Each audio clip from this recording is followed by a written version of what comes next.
3 মাস ছুটি পায় না, আজকে ছুটি নিয়েছে, ব্যাটিং বুটিং রেডি করছে, বাড়ি ফোন করে বলছে বউ রাস্তায় এসে দাঁড়ায় রয়েছে, ছেলে মেয়ে বাস স্ট্যান্ডে এসে দাঁড়ায় রয়েছে, এই তো আসতেছে, রওনা দেশে। এর ভিতরে একজন এসে হুজুর আমার ভাই ধরে যাই না, আমার আব্বা মরে গেছে, জানাজা পড়াই দিয়ে যান। ওর সে সময় কিরম ঠেয়ে এখন দিই, ব্যাগ চালিয়ে ফেলাই দিয়ে কয় যদি বাইসে থাকতেও জ্বালাইছে, মজুরিও জ্বালাইছে, মূর্তি আর দিন পালো না। সে কি ইচ্ছে মতো মরছে নাকি? এখন জানাজায় দাঁড়াইছে, পরের বাপের জানাজা, রাস্তার পাশে জানাজা, গাড়ি হইন্দে আসবে, সেই গাড়িতে উঠে যাবে। তকবীর 3টে দেওয়ার পরে গাড়িতে হরেন দিছে, সালাম ফিরিয়ে দিছে, আসসালাম আলাইকুম। আসসালাম। সবাই হুজুর তকবীর 3টে হয়েছে, একটা কম আছে, আমার গাড়ি ছেলে ধরে তোরা দিয়ে নাও না। পরের বাপের জানাজা, তকবীর একটাও না, ইমাম সাহেবের কি আসে যায়। তা আমার বাপের জানাজা তকবীর একটাও কম পড়বে না, কথা কন না কেন? আমার মাদ্রাসা সাইকুলে হযরত মাওলানা আব্দুল মমিন খান সাহেব আজকে আসছে, বরিশাল বরগুনা বাড়ি, বহুত বড় আলেম। কিছুদিন আগে উমরার জন্য রেডি হয়ে গেছে, বিমানে 1 পাও, টার্মিনালের ওই সিঁড়িতে 1 পাও। এর ভিতরে ফোন গেছে, আব্বা বাঁচে কি মরে। উমরা টুমরা ফেলাই থুইয়ে ফিরে বাড়ি এসে গিয়েছে। ফ্লাইট বাদ, উমরা বাদ, বাপের জন্য। সন্তান আলেম, আমি উমরায় যাব, বাপ মারা গেলে জানাজা পড়াবে অন্য লোক, বাড়াইতে ইমাম, আমার আব্বা আলেম বানাইছে কে? উমরা বাদ্যে চলে এসে বিমানের ফ্লাইট, এটা নিজের বাপের জন্য, আর পরের বাপের জন্য বাস না, ট্রাকে হরেন দেশে, বাস মনে সালাম পেয়ে দিয়েছে। ঐতিহ্যবাহী শৈলমারি তালিমুল কোরআন মদিনাতুল উলুম নুরানি মাদ্রাসা আলফাডাঙ্গা ফরিদপুরের উদ্যোগে আয়োজিত বার্ষিক ওয়াজ মাহফিল। অধ্যক্ষর মাহফিলের সম্মানিত সভাপতি, মাহফিলের প্রধান অতিথি, দাওয়াতি উলামায়ে কেরাম, মাদ্রাসার মোহতামিম সাহেব হুজুর, এ অঞ্চলের অনেক অনেক উলামায়ে কেরাম, আইম্মায়ে মাসাজিদ, মাদ্রাসার আজিজ আমতুলাবা, প্রাণপ্রিয় দেশবাসী, পর্দার আড়ালে বসে থাকা মা ও বোনেরা, রজব মাসের প্রথম রাত,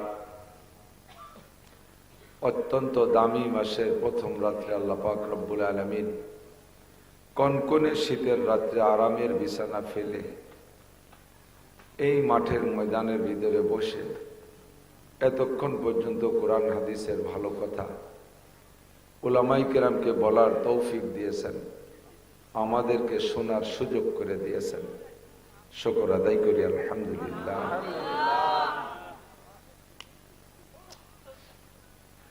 একটা আয়াত বক্তাদের মুখ থেকে বহুবার শুনেছেন, আমিও আর একবার বলি, লা ইন শাকারতুম লা আযীদান্নাকুম ওয়া লা ইন কাফারতুম ইন্না আযাবী লাশাদীদ।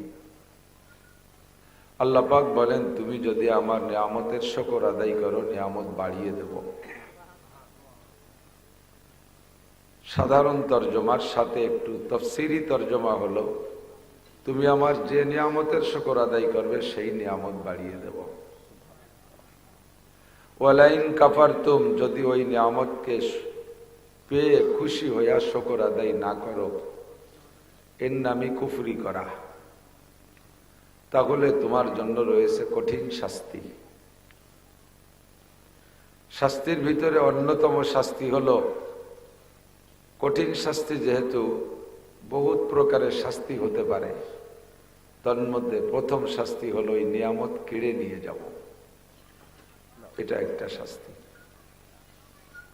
আমরা যারা গরিব মানুষ আছি, দৈনন্দিন দিন মজুর কষ্ট করে কামাই করে খাই, সারাদিন পরিশ্রমের পরে 300, 400, 500 টাকা কামাই করি, এভাবে আমাদের জীবন যাপন চলতেছে। মাঝে মাঝে যদি একদিন কিষাণ কামলা দিতে নাও পারি, তাতে আমরা 2-5 দিনও যদি বসে থাকা লাগে, তাতেও আমাদের ভারী মারাত্মক ধরনের ক্ষতি হয় না। আমরা গায়ে ওটা শুয়ে নিতে পারি, খেয়ে হোক না খেয়ে হোক আমাদের দিনগুলো কাটাই নিতে পারি। দৈনন্দিন 500 টাকা কামাই করতাম, 500 টাকা আজকে পারি নাই কামাই করতে, ইনকাম করতে, তো খুব একটা আমরা মর্মাহত হই না। সামনে 2-1 দিন পরে আবার কিষাণ কামলা খুঁজি, সেদিন হলে ইনশাল্লাহ চলবে। কিন্তু একজন শিল্পপতি, কোটিপতি, বিশাল বিশাল ইন্ডাস্ট্রিজ আছে, তার এ নিয়ে বড় সুখে শান্তিতে আছে। আচানক যদি তার এই একটা শিল্প কলকারখানা যদি আগুন লেগে পুড়িয়ে ছাই হয়ে যায়, তখন কিন্তু সে সহ্য করতে পারে না, অনেকে স্টক করে মারাও যায়। আমাদেরও ক্ষতি হয়েছে যে পরিমাণ ব্যক্তি হিসেবে, তারও সেই পরিমাণ ক্ষতি হয়েছে ব্যক্তি হিসেবে, কিন্তু সে তার এই বড় ক্ষতিকে সহ্য করতে পারবে না। আমাদেরও 500 টাকার ক্ষতি আমরা মেনে নিতে পারি, কিন্তু সে পারবে না। তো নিয়ামত ছিনেই নেয়া এটা বহুত বড় একটা গজব, বহুত বড় একটা আল্লাহ পাক রব্বুল আলামিনের পক্ষ থেকে আযাব। আমরা বাংলাদেশের মানুষ, বিশ্বের অন্যান্য দেশে এই পদ্ধতি খুব একটা নেই। আমি সৌদি আরব অনেক মাহফিল করেছি, মালয়েশিয়া মাহফিল করেছি। এই খোলা মাঠে ওপেন ফিল্ডে মাহফিল করার অনুমতিও সব দেশে নাই। পাকিস্তান, ভারত, বাংলাদেশ এই 3 দেশে মাত্র আছে, অন্যান্য দেশে নাই। বয়ান বক্তৃতা হয় রেস্ট হাউসের ভিতরে, বড় বড় হল রুম আছে, তার ভিতরে বক্স দিয়ে বসায় দেয়, কিছু লোক উপস্থিত হয়, এই পরিমাণ লোকও হয় না। তো বাংলাদেশ আলহামদুলিল্লাহ উন্মুক্ত খোলা মাঠে হাজার হাজার লাখ লাখ মানুষ, বিশ্ব ইস্তেমার মাঠে 30, 40, 50 লাখ মানুষ, সরমুনের ময়দানে এরকম মানুষ, রসুলপুর পেশাব হুজুরের ময়দানে বহুত মানুষ।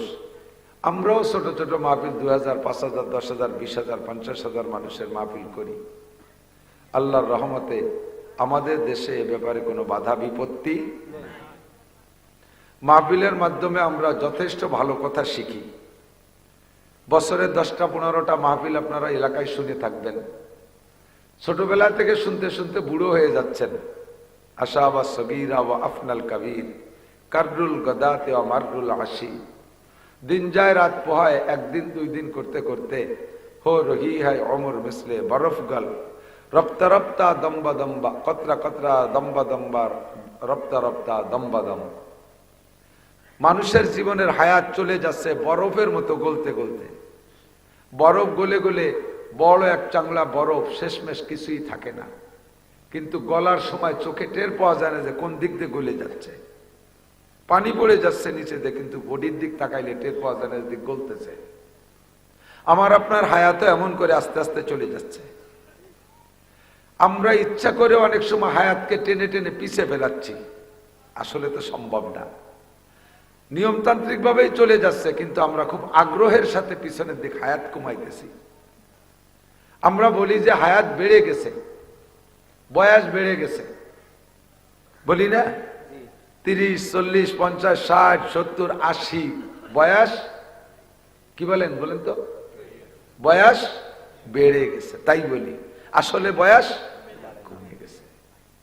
আসলে বয়স কমে গেছে।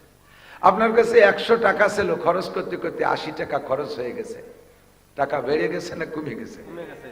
আপনার যদি 70 বছর হায়াত বরাদ্দ ছিল, 60 বছর চলে গেছে, বেড়ে গেছে না কমে গেছে? কমে গেছে। কিভাবে কমে গেল? আমিও অনেক সময় চাই যে একটু কমুক।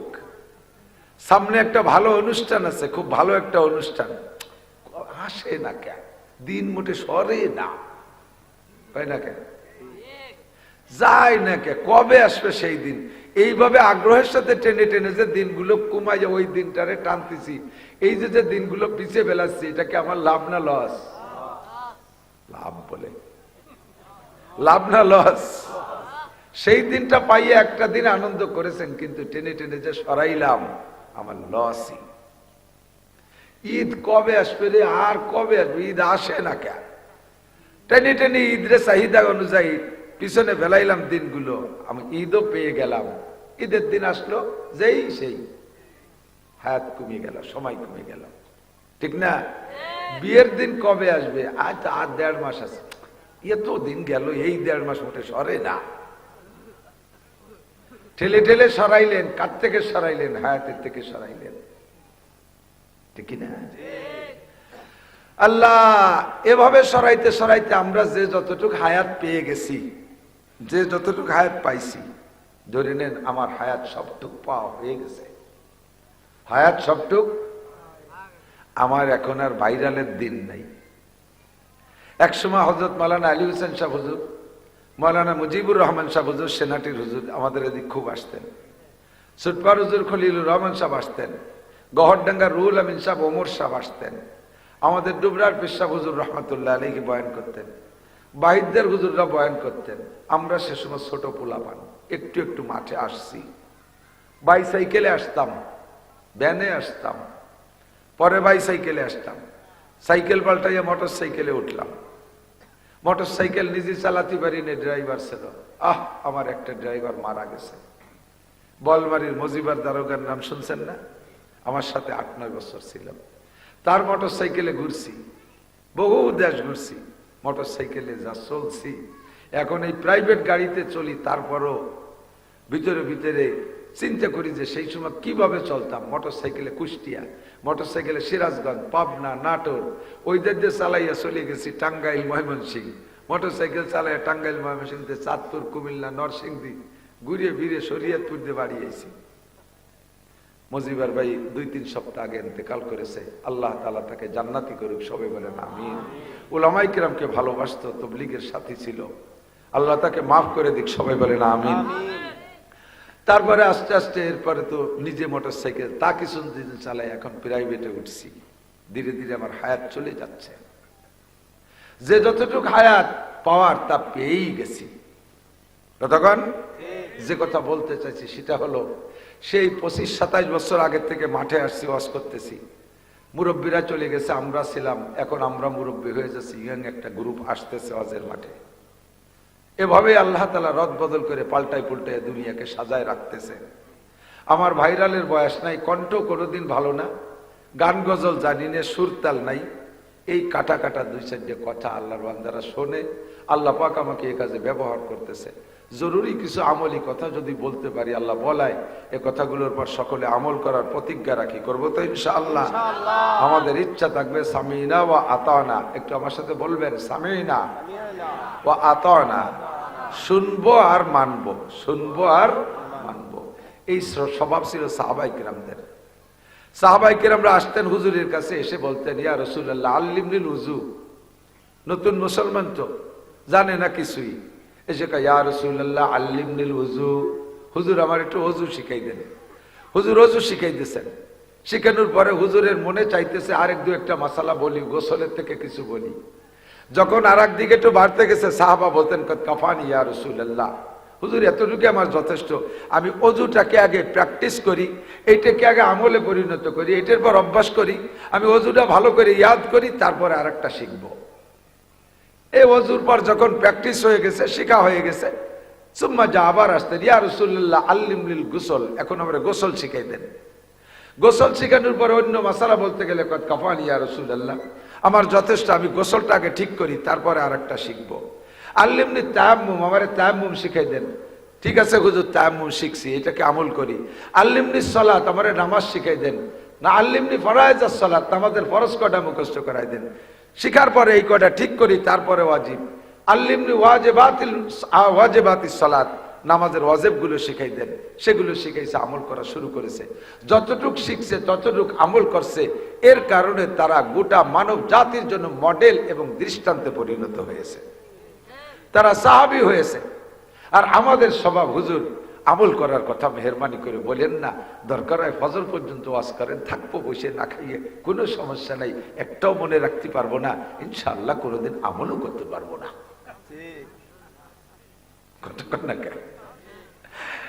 আল্লাহু আকবার। এর কারণে আমাদের কোনো পরিবর্তন নাই। আমাদের বয়ান লম্বা টাইম চলে, 2 ঘন্টা, 1.5 ঘন্টা, 2.5 ঘন্টা, কেউ 3 ঘন্টা, এভাবে লম্বা বয়ান করি। এত সময় বয়ান করলে আগে কি কইছি শেষ পর্যন্ত তা মনে থাকে না। লাস্টে যাই 1 প্যাকেট তবারক দেশে, ওই নিয়ে কামলা কামড়ি হতে বাড়ি যাচ্ছে। আর ইয়ানে দেবে কিনা তাও আমি জানি না। এই কর্তৃপক্ষ যারা আমার দাওয়াত দিচ্ছে তার একজনও দেখতেছি না। দাওয়াত দিচ্ছে আমার 3 জন। গোপীনাথপুর ফাঁড়ির আইসি সাহেব, উনি আমার বাড়ি 3-4 বার গেছে, যাইয়া আমার 2 বার পাই নাই, আর 2 বার পাইছে। পাইয়া ওসি সাহেবের দাওয়াত, আমাদের গোপালগঞ্জ থানার ওসি, আপনাদের ওই পাশে এই আলপাডাঙ্গার ওই পাশে পাড়াগ্রাম কোন জায়গায় বাড়ি। তো ওসি সাহেব দাওয়াত দেশে উনার বাড়ির জন্য। আমি আর আজকে মাহফিল ছিল খুলনায়, ওরা নির্বাচনের কারণে ক্যান্সেল করে ফেলাইছে, অ্যাডভান্স খালি হয়েছে। ওসি সাহেব এই তারিখ দিছি। ওসি সাহেব পাইয়া আবার পরের দিন ফোন দিয়ে কয়, হুজুর এই তারিখ আমার স্যার কাজে নিয়ে গেছে। আপনার স্যার কিরা? কয় যে এএসপি বাবু সাহেব, বাবু না শফিকুল ইসলাম বাবু সাহেব, শফিক স্যার নিয়ে গেছে। এবার এসপি সাহেবের সাথে আমার দেখা হয়নি, ওসি সাহেব এসপি সাহেব দুইজনই দাওয়াত দিয়েছে, কিন্তু জাতি সময় পাইনি আমি একবারও। তো ওই যারা দাওয়াত দিয়েছে সেই কর্তৃপক্ষ একজনও নাই। আইসে দেখি অন্য লোক, ওনারা আসতেন, আমার সাথে আজও কথা হয়েছে। মাননীয় প্রধানমন্ত্রী আসছে গোপালগঞ্জ, ওনাদের ডিউটির কারণে আসতে পারেনি। আমি প্রাণ খুলে দোয়া করি আল্লাহ তাআলা ওনাদের সকলকে, পুলিশ ভাইদেরকে এই দিনের কাজে কবুল করুক। সবাই বলেন আমিন। আমরা উলামায়ে কেরাম ওয়াজ করি, এটা আমাদের নেশা ও পেশা, নেশা ও পেশা, এবং দৈনন্দিন আমাদের ইমানি দায়িত্ব আলেম হওয়ার কারণে। আমাদের ওয়াজ শুনতে শুনতে মানুষ এখন থেতা থেতা হয়ে গেছে। থেতা থেতা বলছেন তো, খান এখন মাথা লাগিয়ে গেছে, আর কত শুনবো। আমরা এই জগতের মানুষ, কিন্তু এসপি সাহেব, ওসি সাহেব, ইনরা যদি এই জগতে আসে, ওনরা দুটো কথা বলে, ওই কথাগুলো মানুষে খুব খায়। যেমন আমরা কালেকশন করি, আমাদের মাদ্রাসার হুজুরদের নিয়ম কালেকশন করা। আমরা কালেকশনে গেলে অত ভালো কালেকশন হয় না, কিন্তু স্থানীয় যুবকরা যদি কালেকশনে যায়, কালেকশন বেশি হয়। যেভাবে হোক বিটিরা দেয় সাইডে, কারণ যদি সরাসরি না দেয় আবার রাত্রি নিয়ে যেতে পারে, কোন ফাঁকে পাওয়া যায় না। এজন্যে যে কোনো কারণে ওকে কালেকশন। আমি এক মসজিদে জুমার খতিব ছিলাম, জুমার নামাজ পড়াইতাম। তো ওই মসজিদে শবে বরাত এসে গেল। তো শবে বরাত আসলে 2-3 দিন, 4-5 দিন আগে যুবকরা শুক্রবারে বলতেছে, হুজুর এবার শবে বরাতের দায়িত্ব কমিটির মুরব্বীকে পর দেওয়ার দরকার নেই, শবে বরাতের দায়িত্ব আমাকে কাছে দেন। যুবকরা কয় যে শবে বরাতের দায়িত্ব আমাদের কাছে দেন। আমরা বললাম কি, তার মানে শবে বরাতের ভাগ্য তোরা লেখবি? কয় না, লেখবে তো আল্লাহ, কিন্তু এই বিগত যে শবে বরাত গুলো গেছে, এই বুড়োরা যা কামা কালেকশন মালেকশন করে, সে জিলাপি 1 খান 1.5 খান 2 খান পাই, ও তৃপ্তি পাই না। এই জন্য এই বাইরে শবে বরাতের অনুষ্ঠানের দায়িত্ব আমাদের কাছে দেন। দিলাম ওকে কাছে দায়িত্ব। শবে বরাতে যে রাত, ইবাদত বন্দেগীর রাত, ঈশান নামাজের সময় ওরা দেখলাম যে বস্তা ভরে জিলাপি নিয়েছে, প্যাকেট আধা কেজি সাইজ, 500 প্যাকেট, 500-550 প্যাকেট করছে। দেওয়ার পরে সবাই রে 1-1 প্যাকেট তো দেবেই, দেশেও, কিন্তু ওদের হিসেবে চাইতে যে পরিমাণ প্যাকেট করছিল তাইতে কয় প্যাকেট আড়াই গেছে। মিলাদের আগেই আমারে 500 টাকাও দিছে, বিগত কোনোদিনে 1 টাকাও দেয় না, এবার 500 টাকা দিছে। আমি বললাম যে এত জিলাপি 500 টাকাও দিলি, কিভাবে কি দিয়ে কিনলি? কয় হুজুর আগামী বাড়ি টাকাও আছে।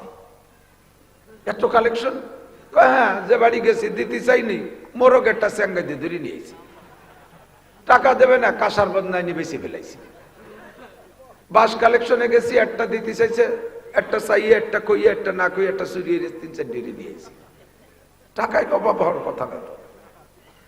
লাস্ট ফিনিশিং যা হয়েছে সেটা হলো, আমাদের জিলাপি ভাগ করে দেওয়ার পরে সবাই তো পাবে, আরো বেশি থাকবে, কিন্তু সে 25 প্যাকেট কম পড়ে গেছে। ওরা আমাকে ইবাদতে লাগাই দিয়ে 2 জনে দিয়েছে পাহারায়, সেই 2 জন ওই জায়গা থেকে মেরে দিছে। এবার যখন কম পড়ছে, শবে বরাত যাবা কোথায়, লাগিয়ে গেছে নিজেরা যুবকরা, দুমা মারামারি, সব শবে বরাত তোকে পিটির পাই দিয়ে গেছে।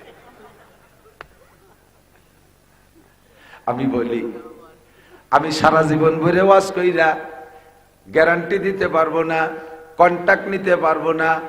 পুলিশ লাইনের 500 পুলিশরা আমি নামাজি বানাইতে পারবো, এই গ্যারান্টি আমি দিতে পারবো না। কিন্তু এসপি সাহেব ওনারা যদি সকালবেলা 500 পুলিশরা লাইনে দাঁড় করে দিয়ে বলে, আমার লাইনে চাকরি করতে হলে নামাজ পড়িতেই হইবে, আমার লাইনে চাকরি করিতে হইলে নামাজ পড়িতেই হইবে, 1 ওয়াক্ত নামাজ কাজা হলে তার এই পানিশমেন্ট আছে, এমন করে একটা বক্তব্য যদি এসপি সাহেব দিয়ে দেয়, আমার বিশ্বাস ওই লাইনে একজন মুসলমান ও পুলিশ বেনামাজি থাকবে না। আমি সারা জীবন ভরে ওয়াজ কইরা একটা ভোল্টের মানুষকে নামাজি বানাইতে পারবো না। আল্লাহু আকবার। একজন মেম্বার যদি তার কাছ থেকে ভিজিএফ কার্ডের মাল নেয়, যে সকল নারী আর পুরুষ, মাল নেয়ার সময় যদি, মাল দেওয়ার সময় যদি বলে দেয় আমি খবর নেব, যদি তুমি নামাজ না পড়ো আগামীবার মাল তোমারে দেয়া হবে না, আল্লাহর ভয়তে না হলেও কমপক্ষে ভিজিএফ কার্ডের মাল নেয়ার লোভে হলেও নামাজ পড়া লাগবে। একজন চেয়ারম্যান যদি ইচ্ছা করে ইউনিয়নের নামাজ প্রতিষ্ঠিত করতে পারে, একজন এমপি যদি ইচ্ছা করে তার সিটের সব মুসলমানকে নামাজি বানাইতে পারে, আরে মাননীয় প্রধানমন্ত্রী যদি ইচ্ছা করে বাংলাদেশের সমস্ত মুসলমানদেরকে নামাজি বানাইতে পারে। আল্লাহর নবী এজন্য বলেন কুল্লুকুম রাইন ওয়া কুল্লুকুম মাসউলুন আন রাইয়াতিহি, তোমরা সকলে রাখাল, তোমরা সকলে রাখাল। রাখাল বুঝেন তো? রাই মানে রাখাল, তোমরা সকলে রাখাল, যে যতটুকের রাখালি করো কিয়ামতে তাতে তাকে ততটুকের রাখালি বুঝিয়া দেওয়া লাগবে, জিজ্ঞাসিত হবা। এই কথা কইস না, তুই ঠিক বেঠিক একবারও কবি না, তোর আরো 2-3 জায়গা দেখছে তুই কেরায় উঠিস, এই জন্য তো কয়ে নিলাম। সকলে রাখাল, আমি ফ্যামিলির সদস্যদের রাখাল। কথা কর, আমার কথা কেউ মানে না, বউ বাচ্চার আমার কথা মানা লাগে, মেম্বারের কথা কেউ মানে না, ওয়ার্ডের মানুষের মানা লাগে, চেয়ারম্যান হওয়ার পরে তার ইউনিয়নের লোক তার কথা মানা লাগে, এমপি যেভাবেই হোক না কেন হওয়ার পরে তার সিটের লোকের তার কথা মানা লাগে। উনি তার ভিতরে একটা কিছু প্রতিষ্ঠিত করতে পারে, কিয়ামতে আল্লাহ পাক মাননীয় প্রধানমন্ত্রী আর প্রেসিডেন্ট দুইজনকে, শাহাবুদ্দিন সাহেবকে আর মাননীয় প্রধানমন্ত্রী শেখ হাসিনাকে ডাইকে বলবে বাংলাদেশের মানুষকে নামাজি বানাও নাই কেন? 16 কোটি 18 কোটি মুসলমানের দায়িত্ব তোমারে দিছি, তুমি এ সবাইরে নামাজি বানাইছো, কিনা নামাজ পড়লো না খবর নেছো? জিজ্ঞাসা হবে কিনা? কি বিশ্বাস হবে? না হইলে নবীর হাদিস মিথ্যা। জিজ্ঞাসা হবে, জিজ্ঞেস করবে আল্লাহ তোমার দেশের জনগণ নামাজ পড়ছে কিনা, এই খবর কিনেছো? মাননীয় প্রধানমন্ত্রী বলবে, প্রেসিডেন্ট বলবে আল্লাহ এইটি কি একটা উপযুক্ত প্রশ্ন হলো? আল্লাহ এই 16 কোটি মানুষ কিনা কোন জায়গা থাকে, আগানে বাগানে সুন্দরবনে ওই বনে জঙ্গলে সাগরের মধ্যে যে মাছ মারিয়ে বেড়াচ্ছে, আমি কয় জায়গায় তালাশ করে বেড়াবো? এত মানুষের নামাজি বানানো কি আমার দ্বারা সম্ভব? আল্লাহ কয় অবশ্যই তোমার সবাই রে মসজিদে নিয়ে সম্ভব, প্রমাণ তুমি করে দেখাইছো। করোনার বছর 16 কোটি মানুষকে মসজিদ থেকে বের করছো তুমি, তোমরা যারা মসজিদ থেকে মানুষকে বের করতে পারো, তোমরা মসজিদে মানুষকে ঢুকাইতেও পারো। আমার নামাজিদেরকে মসজিদ থেকে বের করে দেছো, পরবর্তীতে সবাই রে মসজিদে ঢুকাই দাও নাই কেন? যারা বের করতে পারে তারা ঢুকতিও পারে কি পারে না? আরে ঢুকো বের করা যত কঠিন, ঢুকনো অত কঠিন না, ঢুকনো আরো সহজ। বলছে করোনার কারণে মসজিদে নামাজ পড়তে যেতে পারবা না, কই নেই মনে আছে না? মসজিদে নামাজ পড়তে যেতে পারবা না। করোনা হাটে বাজারে গার্মেন্টস এর মধ্যে না থাকলেও সব করোনা মসজিদে ঢুকছে, ঠিক না? বলার সাথে সাথে কি আমরা মসজিদ ছাড়ছি? ছাড়ি নাই, বহুত চেষ্টা করছি মসজিদ ধরে রাখার জন্য। লাস্টে মসজিদে ভিন্ন দরজা কাটিয়ে মূল দরজায় তালা দিয়ে অন্য পাশে ঢুকেও পড়ছি চালাকি করে। তারপরে যখন টের পাইয়ে গেছে, এরপরে পুলিশ পাঠাইছে, পুলিশকে কয়ে পাঠাইছে যাও 12 জনের বেশি ঢুকতে পারবে না। যা করোনা এক এক মসজিদে আসে তা 12 জনের বেশি হলেও অ্যাটাক করবে, 12 জন পর্যন্ত করোনা ধরবে না। মসজিদে মুসল্লি 300 হাজির, এত মানুষ আসছেন কেন? 12 জনের কথা বলা হয়েছে। যারাই ধরে সে কয় যে আমি 12 জনের একজন। কোন 12 জন নামাজ পড়বে তা তো আর কার্ড দেয়নি, কাজে আমি 12 জনের একজন, আমি নামাজ পড়বো। কোনোভাবে ঠেকাতে পারে না। লাস্টে কয় ঠিক আছে দাঁড়াবা, তবে 2.5 হাত দূরি দূরি দাঁড়াবা। 2.5 হাতের মধ্যেই করোনা ঢোকে না, 2.5 হাত দূরি দাঁড়াইবা। আল্লাহু আকবার। মসজিদে যে কাশ দিতে পারবে না, কাশলি সর্বনাশ, কাশাটার করোনা হয়েছে। আমরা এত বলছি মসজিদের মধ্যে যে কাশাকাশি করা যাবে না, মসজিদে কাশা যাবে না, নামাজের মধ্যে এই এদিক থেকে নামাজের মধ্যে যদি একজনে কাশ দেয়, ওই কাশ একে একে সবাই ঘুরিয়ে লাস্ট ফিনিশিং ইমাম সাহেব শেষ কাজ দিয়েছে, এই দেয় খালি খালিও কাশে। নামাজের মধ্যে বিনা প্রয়োজনে কাশি দিলে নামাজ ছুটিয়া যায়, বিনা প্রয়োজনে কাশি দিলে নামাজ ছুটিয়া যায়। আমরা মোটে কাশ ঠেয়াতে পারি রে, করোনা এসে কাশ ঠেয়ায় ফেলাইছিল, কাশ আসলিও এই জন্য সাজিয়ে দিচ্ছে, কাশ মারে নেই, ঠিক না? আল্লাহু আকবার। হাজার হাজার মসজিদ খালি করে দিয়েছো, মুসল্লি বের করে দিয়েছো। যারা খালি করতে পারো তারা মসজিদ ভর্তিও পারো, খালি করার দায়িত্ব খালি করেছো, কিন্তু পরবর্তীতে মসজিদে মুসল্লি গেল কিনা খবর নাও নাই। কিয়ামতের ময়দানে ও প্রধানমন্ত্রী, প্রেসিডেন্ট থেকে নিয়ে স্বরাষ্ট্রমন্ত্রী, ধর্মমন্ত্রী, যত মন্ত্রী আছে, যত উপজেলা চেয়ারম্যান, মেম্বার, সবাইকে জিজ্ঞাসা করা হবে মসজিদ ফিরে ভরে দাও নাই কেন? তুমি শুধু ধান চাল খুদ করে এগুলো দেওয়ার দায়িত্ব, রাস্তাঘাটার কারেন্ট দেওয়ার দায়িত্ব নিয়ে রাষ্ট্রপ্রধান হইছ নাকি? আমার এ বান্দাদের নামাজের দায়িত্ব তোমার ছিল। বাঁচার জন্য আমি সহজ পরামর্শ দেই। টুঙ্গিপাড়ার মাহফিলও কইয়াছি, টুঙ্গিপাড়ার প্রধানমন্ত্রীর বাড়ির ধারে মাহফিল, সে জায়গাও কইছি, সে জায়গাটার অন্য দল না থাকারই কথা, একেবারে পাইকারি আমলিগ, নির্ভেজাল। আমি সবাই রে হাত জায়গায় সমর্থন নিছি। জাতীয় সংসদ থেকে যদি নামাজের বিল পাস করা হয়, আপনারা একমত কে কে? বলার সাথে সাথে সবাই হাত জাগাইছে। কয় সংসদ থেকে নামাজের বিল পাস করা হবে, আপনারা হুজুর ওয়াজ করে কি করেন? আরে আমরা তো জীবন ভরে ওয়াজ করতেছি, আমরা তো আনতে পারি না। আমাদের ওয়াজের চাইতে প্রধানমন্ত্রীর একটা ওয়াজ বেশি গুরুত্ব বহন করবে। আল্লাহু আকবার। আমরা সবাই চাই জাতীয় সংসদ থেকে নামাজের বিল পাস করা হোক, মেলা কিছু করা লাগবে না। যদি প্রধানমন্ত্রী এই প্রথম অধিবেশনে বলিয়া দেয় সাবালেক নারী আর পুরুষ যারা আছে বাংলাদেশে মুসলমান, নামাজ পড়িতেই হইবে, আমি গোয়েন্দা লাগাই দিছি ভিতরে, এক ওয়াক্ত নামাজ ছেড়ে দিলে পাছায় 3 করে পিটেন দেওয়া হবে। মোটে 3 বাড়ি, 2,88,00,000 বছর না। শত শত পিটেন না, সাপে কামড়াবে না, বাঘে খাবে না, আর 100 বছর জেল কাটা লাগবে না।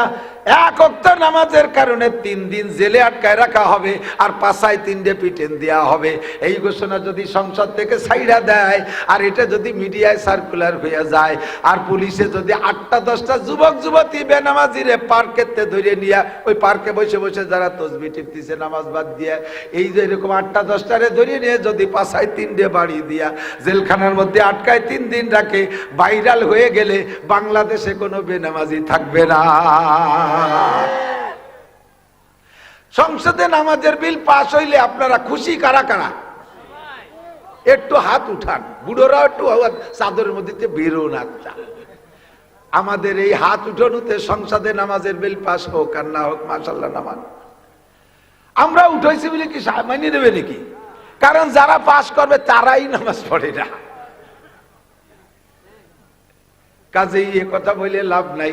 তবে সমর্থন করছি বিদায় 16 কোটি বাঙালি মুসলমান নামাজ পড়লে যে নেকি হয়, আমরা সেই নেকি পেয়ে যাব। সরে চলে আসছে অন্যদিক। সময় আমার আপনার কম, অল্প হায়াত, সময় অল্প একটু হায়াত। যার যতটুকু হায়াত জানি না সামনে আর 1 মিনিটও বাঁচবো কি বাঁচবো না। আজকে এখন ঈশার নামাজ পড়ে বসছেন, আজকের ফজরের নামাজ পর্যন্ত বেঁচে থাকবেন কে কে গ্যারান্টি আছে কাহারও কাছে? আছে? যদি কোনো যুবক বাহাদুরি করে বলো আমার শরীর স্বাস্থ্য খুব ভালো, আমি আজই মাত্র চেক আপ করে আসছি, আমার দেহের মধ্যে কোনো রোগ নাই, আমি ফজর পর্যন্ত বেঁচে থাকবোই থাকবো। যদি বেয়াদবি করে দাঁড়ায় বলো আল্লাহ কয় তোরে মারবো সবার আগে, তোরে জায়গাতে বাড়ি যেতে দেব না, এমন ঘটনা ঘটতে পারে কি পারে না? আমার সামনে 1 মিনিটের হায়াতেরও গ্যারান্টি নাই, মরণের গ্যারান্টি আছে না নাই? আল্লাহ কয় সব কিছু অস্বীকার করতে পারো, ও বন্ধু মরণ রে অস্বীকার করতে পারবা না। কবর আযাব আছে কিনা সন্দেহ হয় তোমার, আল্লাহ আছে কিনা সন্দেহ হয় তোমার, আরে কিয়ামত হবে কিনা সন্দেহ হয় তোমার, হাসর নাসর হবে কিনা সন্দেহ হয় তোমার, পুলসিরাত আছে কিনা বিশ্বাস না করলে না করতে পারো, জান্নাত জাহান্নাম আছে কিনা বিশ্বাস না করলে না করতে পারো, কিন্তু মরণ যে হবে এর মধ্যে কোনো সন্দেহ নাই, এ ব্যাপারে কেউ অবিশ্বাস করতে পারবা না। কুল্লু নাফসি নাফসিন যায়কাতুল মাউত, এনি ম্যান এভরিবডি মরণশীল, সকলে মরিয়া যাইবা। এবার মরবা, কার হায়াত কতটুকু আছে জানি না, ধরে নেই যা হায়াত বরাদ্দ ছিল সব পাওয়া হয়ে গেছে। আসল হায়াত হলো কবরে যাওয়ার পরে। আল্লাহ নিজেই বলেন আমাল হায়াতুদ দুনিয়া ইল্লা কলিল, এ দুনিয়ার জিন্দেগি একেবারে কম, একেবারে কম। আল্লাহ যারে কম বলে তার চেয়ে কম থাকে না, আর আল্লাহ যারে বেশি বলে তার চেয়ে বেশিও থাকে না। কতক্ষণ? আল্লাহ যদি কয় এটা সবচেয়ে কম, তাহলে তারপরে আর কম থাকে না। আল্লাহ যদি বলে এটা সবচেয়ে বেশি, তারপরে আর বেশি বলার জায়গা থাকে না। আল্লাহ কয় সবচেয়ে বেশি হায়াত আখিরাতে, বেশি হায়াত আখিরাতে, দুনিয়ার হায়াত একেবারে কম। তুলনা করতে যে উদাহরণস্বরূপ আমার দিক খেয়াল করবেন দোস্ত, তুলনা করতে যা বুঝানোর জন্য বলি, এই জমিন থেকে প্রথম আসমান পর্যন্ত কত পথ? জীবন ভরে শুনছি 500 বছরের পথ। জমিনের থেকে প্রথম আসমান কত দূর? 500 বছরের পথ। কোন যানবাহনের নাম কইছে? পায়ে হাঁটা 500 বছর, ব্যানের 500 বছর, নসিমনের 500 বছর, কৃষির 500 বছর, যানবাহনের নাম কই নেই। ধরে নিয়ে যেতে পারে দুনিয়ায় সর্বশেষে, একেবারে সবার শেষে যেই দ্রুতগামী যানবাহন তৈরি হবে, যেটা বিশ্ব দ্রুতগামী, ওই যানবাহনের 500 বছরের পথ হতে পারে, ওই যানবাহনের 500 বছরের পথ হইতে পারে। বর্তমান সবচাইতে দ্রুতগামী বানাইছে বিজ্ঞানীরা রকেট। এইটা 1 ঘন্টায় চলে 32,000 কিলোমিটার, 1 ঘন্টায় 32,000 কিলোমিটার চলে। বাংলাদেশের ভিতর যে ডোমেস্টিক বিমান চট্টগ্রাম থেকে ঢাকা থেকে বিভিন্ন রুটে দেশের মধ্যে যা চলে, এগুলো 500-600 কিলোমিটার বেগে চলে। বাংলাদেশ থেকে বিদেশে যে বিমান যায় 1000-1200 কিলোমিটার বেগে চলে। আর রকেটে করে মঙ্গল গ্রহে আর চাঁদের দেশে যায়, এগুলো চলে 32,000 কিলোমিটার বেগে। 1 ঘন্টায় 32,000 কিলোমিটার পথ যায়। ও দোস্ত রে, জমিন থেকে রকেট ফ্লাইট করে মঙ্গল গ্রহে যায়, ফ্লাইট যেদিন করে সেই দিন থেকে মঙ্গল গ্রহে যাইতে লাগে 6 মাস। 32,000 কিলোমিটার বেগে চলে, তার মঙ্গল গ্রহে যাইতে লাগে 6 মাস। রাস্তাঘাটে কোনো জায়গা বিরতি নাই, রাস্তাঘাটে চার দোকান নাই যে ওখানে থামাইয়ে কয়েকদিন চাটা খাইয়ে জিরিয়ে টিলে যায়। পথে ঘাটে কোনো কুটুম বাড়ি নাই যে ওখানে 2 দিন রেস্ট করে। কোন তেলের পাম্প নাই যে পাম্পে ঢুকে সময় নষ্ট করে। চলতেই থাকে 32,000 কিলোমিটার ঘন্টায়, তার মঙ্গল গ্রহে যাইতে লাগে 6 মাস। তাহলে কত দূর হবে? হেনতে ফিরায় ফরিদপুর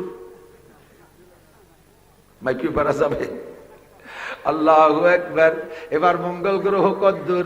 পৃথিবীর সবচাইতে নিকটে যে গ্রহগুলো, তার ভিতরে একটা হলো মঙ্গল গ্রহ, বাকি সব দূরে রয়ে গেছে। তাহলে আসমান কত দূর? আসমানের কিনারায় কেউ যাইতে পারে নাই, আমার নবী ছাড়া কেউ যাইতে পারে নাই। জমিন থেকে প্রথম আসমান যত দূর, জমিন থেকে প্রথম আসমান আমার এখান থেকে যত দূর, পৃথিবীর সব দিক দিয়ে অত দূর। সকলের কাছে মনে হয় আসমান আমার উপরে। এই জমিন থেকে প্রথম আসমানের বিশাল ফাঁকাটারে যদি সরিষা দিয়ে ভরপুর করে দেন, সরিষা যে ভরে দেন, পুরো একটা ফাঁকা রাখেন, গাদাইয়ে ভরছেন, কয়শো সরিষা হবে? গুনি ভরা যাবে?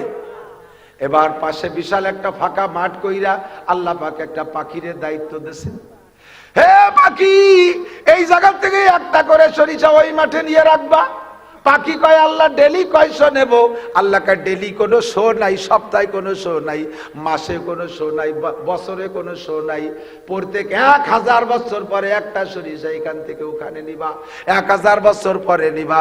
আল্লাহ কয়টা নিয়ে থামিয়ে যাব? আল্লাহ কয় থামাথামি নাই, পুরো সরিষা ভান্ডার খালি করবা, যতদিন শেষ না হবে অতদিন নিতে থাকবা। এই বিশাল সরিষা ভান্ডার থেকে 1000 বছর পরে একটা করে সরিষা নিতে নিতে নিতে নিতে কোনো না কোনো দিন সরিষা ভান্ডার খালি হয়ে যাবে। তবুও বন্ধু আখেরাতের বছর শেষ হবে না।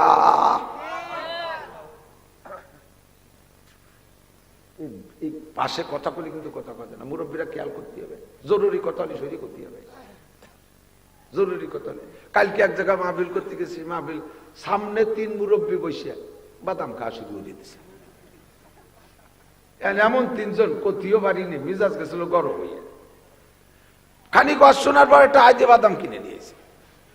আমাকে এই পাশে এক জায়গায় গেছি, সে জায়গায় এরকম আমার এই পাশে 2 মুরব্বী, এই পাশে 2 চেয়ারম্যান। কিছুক্ষণ পরে মানে রানিং চেয়ারম্যান আর এক্স চেয়ারম্যান, এই 4 জনে বাদাম কয়টা কিনে এনে পিছন দিয়ে খাওয়া শুরু করছে। আমার কাছে মাথা খারাপ হয়। আমি বললাম যে আপনারা খাচ্ছেন, আমার কয়টা দিল? পরে আমার 1 মুঠ দিল। আমি বললাম আপনারা বসেন, আমরা 5 জন বাদাম খেয়ে নেই। এরপরে বসছে যে কি কইছি, এতক্ষণ বুঝেই নেই, একটু নাড়াচাড়ালি কথা কওয়া যায় না। আর দুনিয়ার হায়াত কি, এদিক তাকান, যে জগৎ যেমন সে জগতের সবকিছু তেমন। আমাদের দেশে খাল বিলি, পুঁটি মাছ একটুক একটুক, চেলা মাছ একটুক একটুক, সাগরের পুঁটিও বড়, সাগরের চেলাও। এই পানির মধ্যে ভাইসে বেড়ায় খল্লা মাছ, ওই চোখ বসায় বসায়, চোখ বসায় নদীতে নদীতে, খল্লা কয় নাকি, খল্লা মাছ। আমাকে দেশে সেগুলো একটুক একটুক, নদী ছোট মাছ ছোট, সাগরের খল্লা মাছ এই গজার মাছের মতো এত বড় একটা, ঠিক না? যে জগৎ যেমন আমাদের দেশে ওই যে পানির মধ্যে ভেসে বেড়ায় সুক্ষা লম্বা কাল্লে মাছ একটুক একটুক, সাগরের কাল্লে এত বড় একটা। সাগর বড় তার কাল্লি বড়, সাগর বড় তার চেলা বড়, সাগর বড় তার খল্লা বড়। আমার এলাকার খাল বিল ছোট, তার সব মাছ ছোট। আখেরাত বড়, তার সব কিছু বড়। বছরও বড়, দিনও বড়, মাসও বড়, সপ্তাহ বড়, ঘন্টাও বড়, মিনিটও বড়। যেই লোকটা দুনিয়ার জিন্দেগিতে 60-70 বছর হায়াত পাইছেন বাবা, আখেরাতের লম্বা লম্বা সেকেন্ড আর মিনিটের হিসেবে 70 বছরে হায়াত সমান সমান দুনিয়ার 70 বছরে হায়াত, আখেরাতের 2.5 থেকে 3 সেকেন্ড। এই 2.5 থেকে 3 সেকেন্ড দুনিয়ায় হায়াত পাইছেন, আর বিশাল হায়াত আখেরাতে রয়ে গেছে। যে জায়গা থাকবেন যতটুক, সে জায়গার জন্য করবেন ততটুক, এইটা হলো জ্ঞানীর পরিচয়। যে জায়গা থাকবো ততটুক, সেখানে করব ততটুক। এবার 2.5 থেকে 3 সেকেন্ড টাইমের ভিতরে আমার কামাই করতে হবে বিশাল আখেরাতের জন্য। জান্নাতিন তাজরি মিন তাহতিহাল আনহারু খালিদিনা ফিহা আবাদা। অসংখ্য নিয়ামত আপনি ব্যবহার করবেন।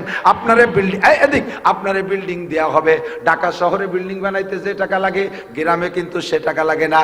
গ্রামে যে টাকায় দোতলা 3 তলা বিল্ডিং হয়ে যায়, ঢাকায় সেই টাকায় দোতলা 3 তলা বিল্ডিং হয় না। আরে গ্রামে যে কয় টাকায় বিল্ডিং এর জায়গা হয়, ঢাকায় সে কয় টাকায় জায়গার বিল্ডিং হয় না, বিল্ডিং এর জায়গা হয় না, ঠিক না? ওখানে কিনতে সেই রকমই লাগে।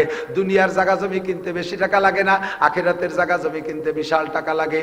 আখিরাতের ভিতরে বিল্ডিং পাইবেন, লাবিনাতু মিন ফিদ্দা, লাবিনাতু মিন যাহাব। একটা ইট হবে স্বর্ণের, একটা ইট হবে রূপার, মেশকো আর জাফরানের গাঁথনি হবে। যারা শুধু আলহামদুসুরা জানেন, 7টা আয়াতে আলহামদুসুরা, সাবুল মাসানি, 7 আয়াতে আলহামদুসুরা। আলহামদুসুরা যদি একবার পড়েন, আল্লাহর কসম, এর পড়ার সঙ্গে সঙ্গে আপনার জন্য জান্নাতের মধ্যে 7 তলা একটা দালান তৈরি হয়ে যায়। আলহামদুসুরে পড়ে সাথে ইন্না তাইনা পড়বেন, 10 তলা দালান হয়ে যাবে। সাথে কুলুসুরা পড়বেন, 14 তলা দালান হবে। সাথে নাস পড়বেন, 20 তলা দালান হবে। সাথে ফালাক পড়বেন, 24 তলা দালান হবে। সাথে তাব্বাতিয়াদা পড়বেন, 29 তলা দালান হবে। সাথে ইজাজা পড়বেন, 29 আর 5 কত হয়, 34 তলা দালান হবে। সাথে সূরা কাফিরুন পড়বেন, 34 আর 6 40 তলা দালান হবে। এমন করে পড়তে পড়তে যদি 30 পারা পড়ে ফেলাই দিতে পারেন, 6666 তলা দালান আল্লাহ পাক জান্নাতের মধ্যে আপনার আমলনামায় তৈরি করে দিবে। এর জন্য দুনিয়া থেকে ইট পাঠানো লাগবে না, বালি পাঠানো লাগবে না, সিমেন্ট পাঠানো লাগবে না, কন্ট্রাক্টর পাঠানো লাগবে না, রাজমিস্ত্রি পাঠানো লাগবে না। পড়বেন আর কোরআন শরীফের দ্বারা জান্নাতের মধ্যে বিল্ডিং হবে। স্বর্ণ আর রূপোর ইটের গাঁথনি, মেশকো আর জাফরানের গাঁথনি হবে। এই বিশাল আলিশান বিল্ডিং পাইতে হলে আপনাকে কি পরিমাণ টাকা কামাই করতে হবে? ওই টাকা কামাই করার জন্য হায়াত মাত্র 3.5 সেকেন্ড। এই 3.5 সেকেন্ড হায়াতের ভিতরে কিভাবে কামাই করবেন? দুনিয়ায় সব চাইতে যে লোকটা সর্বশেষে আখেরাতে জান্নাতে যাবে, আখেরাতে সব শেষে, ওর পরে আর কেউ নাই, সে লোকটা কোন লোক জানেন? সবাই রে ভেস্টে টেস্টে দিয়ে আল্লাহ একজনের ডাক দিয়েছে, এই তুই এদিকে আয়, যত মাফ করার দরকার সম্ভব করে তোর আমল নামা দেখা। ও কবে যে আল্লাহ ইয়ার দেখে লাভ নাই, কিছু নাই। আর যদি ওই পাশ দেহ, তাহলে আর আমারে মাফ করার কোনো সুযোগ পাবে না। জারি যাত্রা, করসা, গাজীর গান, গুণযাত্রা, জেনা, ব্যভিচার, চুরি, ডাকাতি, লুচ্ছমি, বেড়া, ক্যাডামস, কারিদাস, বিয়ার ডিবি, স্বনির্ভর, জাগরণী চক্র, আশা, প্রশিকা, গ্রামীণ ব্যাংক, দালাই মোতা, খাড়াই খা, আইটি আইটে পায়খানা করা, জাল দলিল, মিথ্যে সাক্ষী, মিথ্যে মামলা, আকাম কিচ্ছু বাদ দেয়নি। তোমার যদি মাফ করার ইচ্ছে থাকে, তাহলে এক কাজে মাফ করো।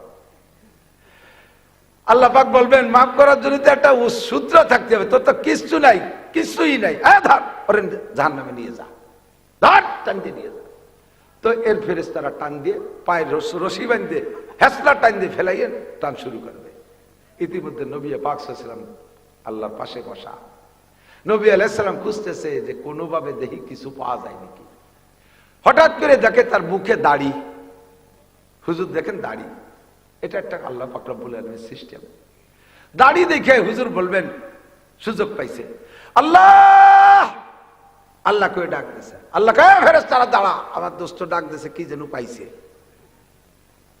কয় আল্লাহ বান্দা তোমার, দোজক তোমার দিবা, তুমি দোজকে, আমার তো বলার কিছুই নাই। ওর আমলনামায় কিছু খুঁজে পাই নাই, কিন্তু ওর মুখে দেখতেছি দাড়ি। দাড়ি আমি নবীর সুন্নাত, জাহান্নামের ভিতরে আমার সুন্নাত কয়টা যেন না পড়ে, মেহেরবানি করে দাড়ি কয়টা মুখের থেকে খুলে রাখা যায় নাকি? আল্লাহ কয় না, দাড়ি খুলে রাখলে তুমি মিথ্যেবাদী হবা। কি মিথ্যেবাদী হবো? কয় তুমি উম্মতকে শুনাইছো তামুতুনা কামা তাহজাউন ওয়া তুহশারুনা কামা তামুতুন। তোমার জীবন যাপন যেমন হবে, মরণ হবে তোমার তেমন, আর মরণ হবে যেমন যে চেহারায়, হাসর হবে তেমন। কাজেই তোমার উম্মত দাড়ি সহ জীবন যাপন করছে, মরছে দাড়ি নিয়া, ময়দানে মাশারে আছে দাড়ি নিয়া। এখন দাড়ি যদি খুলে ফেলাই দেয় তুমি মিথ্যেবাদী হবা, ওর দাড়ি খোলা যাবে না। নবী সুযোগ পেয়ে কয় আল্লাহ তোমার বান্দা তুমি দোজকে দিবা, দাও, তাহলে আমার দাড়ি যেন আগুনে পড়ে না, আমার দাড়ি যেন জাহান্নামের মধ্যে যায় না। এবার দাড়ি আর বান্দার মধ্যে একটা গ্যাঞ্জাম লেগে গেছে, একটা হিসিং লেগে গেছে। বান্দারে দিলে দাড়ি দেয়া লাগে, আবার দাড়ি খুললে দাড়ি না দিলে বান্দারে দেওয়া যায় না। আল্লাহ পাক রব্বুল আলামিন সঙ্গে সঙ্গে বলবেন, এ ফেরেশতারা আমার বান্দার দায়িত্ব আমার কাছে, আমার বন্ধুকে অপমান করা যাবে না, আমার বন্ধুরে বেইজ্জত করা যাবে না। কাজেই আমার বন্ধুর সম্মানার্থে বাদদিল সাইয়্যাতিহি হাসানাত, ওই দাড়ির ওসিলায় তার জীবনের সমস্ত গুনাহগুলো নেকি দ্বারা পাল্টাইয়া দাও, সব গুনাহ নেকি দিয়ে পাল্টাই দাও। লাস্টে লোকটারে গুনাহগুলো নেকি দ্বারা পাল্টাই দিয়া তারে জান্নাতে দেবে। এই লোকটার মনে বিশ্বাস ছিল না যে ও জান্নাতে যাইতে পারবে, সবাই পরে পিছিয়ে পড়ে গেছে। তারপরেও চিন্তা হচ্ছে হয়তো যে পরের বেস্তের কোনা একটু থুতি পারে আমারে, আমার জন্য কোনো বরাদ্দ নাই, আর একজনের বেস্তের কোনা একটু দিতে পারে, ওরে বেস্টারটা ঢুকাইতে থাকে এই দুনিয়ার মতো 11টা দুনিয়ার সমান জায়গা। এত বড় জায়গাওয়ালা বেহেশতে, অত বড় বিল্ডিং ওয়ালা বেহেশতে, 4টে নদীওয়ালা বেহেশতে, কমপক্ষে এক একজন পুরুষ প্রথম যেদিন জান্নাতে যাবেন 72 জন করে স্ত্রী পাবেন। সারা শব্দ নাই, কি করবেন? জান্নাতে যেদিন প্রথম দিন যাবেন 72টা বউ পাবেন। কন্যা সুবহানাল্লাহ। ভয় পাচ্ছে নাকি যে এত বউ কন্ট্রোল করবো কি এরিয়া?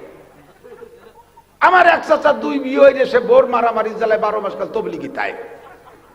আরে 72 বোর গ্যাঞ্জাম মিটেবো না, আমি বেহেশতের সুখ শান্তি নেবো, এই ভয় চিন্তা করতেছেন। ও বউরা গান গাবে কি কইয়া, নাহনুল খালিদাতু ফালা নাবিদু, নাহনুন নাইমাতু ফালা নাবআসু, নাহনুর রাজিয়াতু ফালা নাসকাতু, তুবা লিমান কানা লানা ওয়া কুন্না লাহু। এই 72 জন একসাথে কোমর ডুলে ডুলে নাচতে নাচতে আসবে আর বলবে, আমরা আপনার পর সন্তুষ্ট আছি, আপনি আমাদের পর সন্তুষ্ট থাকেন, জীবনে আপনার মনে কষ্ট দেব না, আমরা চিরকুমারী চির সুন্দরী, আপনার সাথে কোনোদিন গ্যাঞ্জাম হবে না, আমাদের মধ্যে কোনো গ্যাঞ্জাম হবে না। গ্যাঞ্জাম হওয়ার যে কারণ তার কিছুই আপনার মধ্যে নাই, আমাদের মধ্যেও থাকবে না। কাজেই ভয় পাওয়ার কোনো কারণ নাই। 72টা স্ত্রী পাবেন, বিয়ে করতে 4টে পয়সাও লাগবে না। তবে নিশ্চিন্তে থাকেন, যৌতুকও পাবেন না, দেন মোহরও দেওয়া লাগবে না, যৌতুকও পাবা না। পুরো জান্নাতি জান্নাত। প্রত্যেক মাসে 1000 করে বিয়ে করবা যুবক, কন্যা সুবহানাল্লাহ। খালি ওর মধ্যে কাজ কি খালি বিয়ে করার, বউ নিয়ে আনন্দ করা, হ্যাঁ এছাড়া তেমন কোনো কাজ নাই। খাবেন আর বউ নিয়ে আনন্দ করবেন। এই বিশাল জান্নাত পাইতে হলে আপনার কি পরিমাণ ইনকাম করতে হবে? টাইম মাত্র 2.5 সেকেন্ড। টাইম কত? 2.5 সেকেন্ড। আমার নবী সাল্লাল্লাহু আলাইহি সাল্লাম বলেন, আল আমালু কলিল ওয়াল আজরু কাসীর। 2.5 সেকেন্ডের ভিতরে আল্লাহ তোমার জন্য মোটা ব্যবস্থা রাখছে, অল্পের ভিতরে তুমি মোটা কামাই করে যেতে পারবা। আল্লাহ পাক বলেন, মান কানা ইউরিদু হারসাল আখিরা নাজিদ লাহু বিহারসিহি। যে ব্যক্তি আখিরাতের ক্ষেত চাষ করে, অল্প চাষেই তারে ফসল বেশি দিয়ে দেই, অল্প চাষে ফসল বেশি দিয়ে দেই। আমল করবা কম, সওয়াব পাবা বেশি। ডিউটি করবা কম, বেতন পাবা বেশি। ইবাদত করবা কম, নেকি পাবা বেশি। বন্দেগি করবা কম, সওয়াব পাবা বেশি। অল্প ইবাদতে তোমারে মোটা ব্যবস্থা করে দেয়া হবে। ওমান কানা ইউরিদু হারসাদ দুনিয়া নুতিহি মিনহা ওয়া মা লাহু ফিল আখিরাতি মিন নাসিব। আর যে ব্যক্তি শুধু দুনিয়া চায়, আখিরাতকে মানে না, আখিরাত খোঁজেও না, আখিরাতের চিন্তাও করে না, শুধু দুনিয়া নিয়ে কামলা কামড়ি করে, আল্লাহ কয় তারে পুরো দুনিয়া দেই না, সামান্য একটু দুনিয়া দেব, তবে ওয়া মা লাহু ফিল আখিরাতি মিন নাসিব। পরকালে সে কিচ্ছুই পাবে না। আর যে ব্যক্তি আখিরাত চাইবে, অল্প পরিশ্রমে বেশি নেকি পাইবে। 5 ওয়াক্ত নামাজ জামাতে যেই বক্তাই আসবে সবাই নামাজের কথা বলে, সকলের মুখে নামাজের সাবজেক্টে থাকেই, এটা কমন সাবজেক্ট। কথা বলেন, আমি আপনাদেরকে শুনাই, 1 ওয়াক্ত নামাজ জামাতে পড়লে আখেরাতের জন্য, আখেরাতের ক্ষেত। নামাজ কি আখেরাতের ক্ষেত না? আখেরাতের ক্ষেত চাষ করবেন। এক ওয়াক্ত নামাজ জামাতে পড়বেন, আল্লাহর কসম আপনার আমল নামায় 527 ওয়াক্ত নামাজের সওয়াব দেওয়া হবে। নামাজ এক ওয়াক্ত, সওয়াব 527 ওয়াক্ত। সাথে যে ওযুটা বানাবেন, ওযুর সময় একটু মেসাক করেন। মেসাক চেনেন? আর 20 বছর পরে আল্লাহ বাসালি মেসাক চেনবে না পোলাপান, সব বিরাস ফায়ার করে ঘুমেতে উঠিয়ে। মাদ্রাসার হুজুরকে পকেটও মেসাক পাই না, তালবে আলিমদেরকে মেসাক বানাতে পারি না, পকেটে একটা মেসাক রাখবেন। মেসাকের মধ্যে 3-4 সুন্নত আছে। মেসাকের নিয়মতান্ত্রিক বানাইলে, ব্যবহার করলে এক একটা সুন্নতের বিনিময়ে 100 করে শহীদের সওয়াব পাবেন। এক মেসাকের মধ্যে হিসাব করেন, 1 নম্বরে মেসাকটা হইতে হবে এই বিঘেতের 1 বিঘেত। আমারটা ছিল কিন্তু চাবাতে চাবাতে কাটো হয়ে গেছে। এই বিঘেতের 1 বিঘেত, এই বড় বিঘেত না, এই বিঘেতে একটু ছোট বিঘেত, পকেটে রাখতে সহজ হয়। এই বিঘেতের 1 বিঘেত 1 নম্বর সুন্নাত। 2 নম্বরে এই সাইজের মোটা, যার যার হাতের কেনি আঙ্গুলের সাইজ মোটা। আমারটা সেলো মাপ মতো তো শুকিয়ে একটু কাবু হয়ে গেছে আমার মতো। 3 নম্বরে মেসাক, মেসাকের বডি সুন্নাত। 2টা সুন্নাতের দিকে খেয়াল করবেন, 200 শহীদের সওয়াব পাবেন। কারণ এখন সুন্নাত দুনিয়াতে মিটে যাওয়ার পথে, বিরাজ ঘরে ঘরে মুখে মুখে ঢুকাই দিয়েছে, সুন্নতকে গায়েব করে দিয়েছে।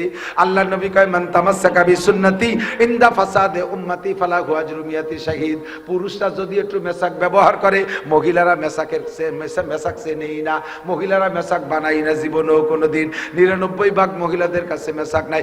এ যুবক, মুহাব্বতের সাথে সুন্নতের পর মেসাক, মেসাকের পর সুন্নতের আমল কর, আল্লাহর রহমতে বুঝবি একদিন। ফাসাবা তারা ইজান কাশাফাল গুবারু আফারাসুন তাহতা রিজলিকা আম হিমারু। হাসরের মাঠে যে যখন চোখের অন্ধকার কেটে যাবে, তখন তুমি মেসাকের ফজিলত বুঝবা। 100 শহীদের সওয়াব। মেসাকটা লম্বা 1 বিঘে হইলে, এটা মোটা কেনি আঙ্গুল পরিমাণ হলে আর 100 শহীদের সওয়াব। ব্যবহার করার নিয়ম, ডাইন পাশ দিয়ে, ডাইন পাশ দিয়ে খাড়াভাবে ব্যবহার করবেন, এই পাশ থেকে ও পাশে 3 বার ব্যবহার করবেন, 100 শহীদের সওয়াব পাইবেন। যেই ওযু, যেই নামাজের ওযুতে মেসাক করে ওযু বানানো হয়, ওই মেসাকের ওসিলায় ওযুর নামাজের মর্যাদা আরো 70 গুণ বাড়িয়া যায়। অর্থাৎ 1 ওয়াক্তের বিনিময়ে আরো 70 ওয়াক্ত নামাজের সওয়াব দেওয়া হয়। 2.5 সেকেন্ডের ভিতরে পোষায় নিতে হবে। টাইম হলো 2.5 থেকে 3 সেকেন্ড। বিশাল জান্নাত দুনিয়া থেকে কামাই করে নিতে হবে। আল্লাহ পাক সহজ ব্যবস্থা রেখেছেন। মান কানা ইউরিদু হারসাল আখিরা। নামাজ পড়বো কোন জায়গা? জোর হলো না। নামাজ পড়বো কোন জায়গা?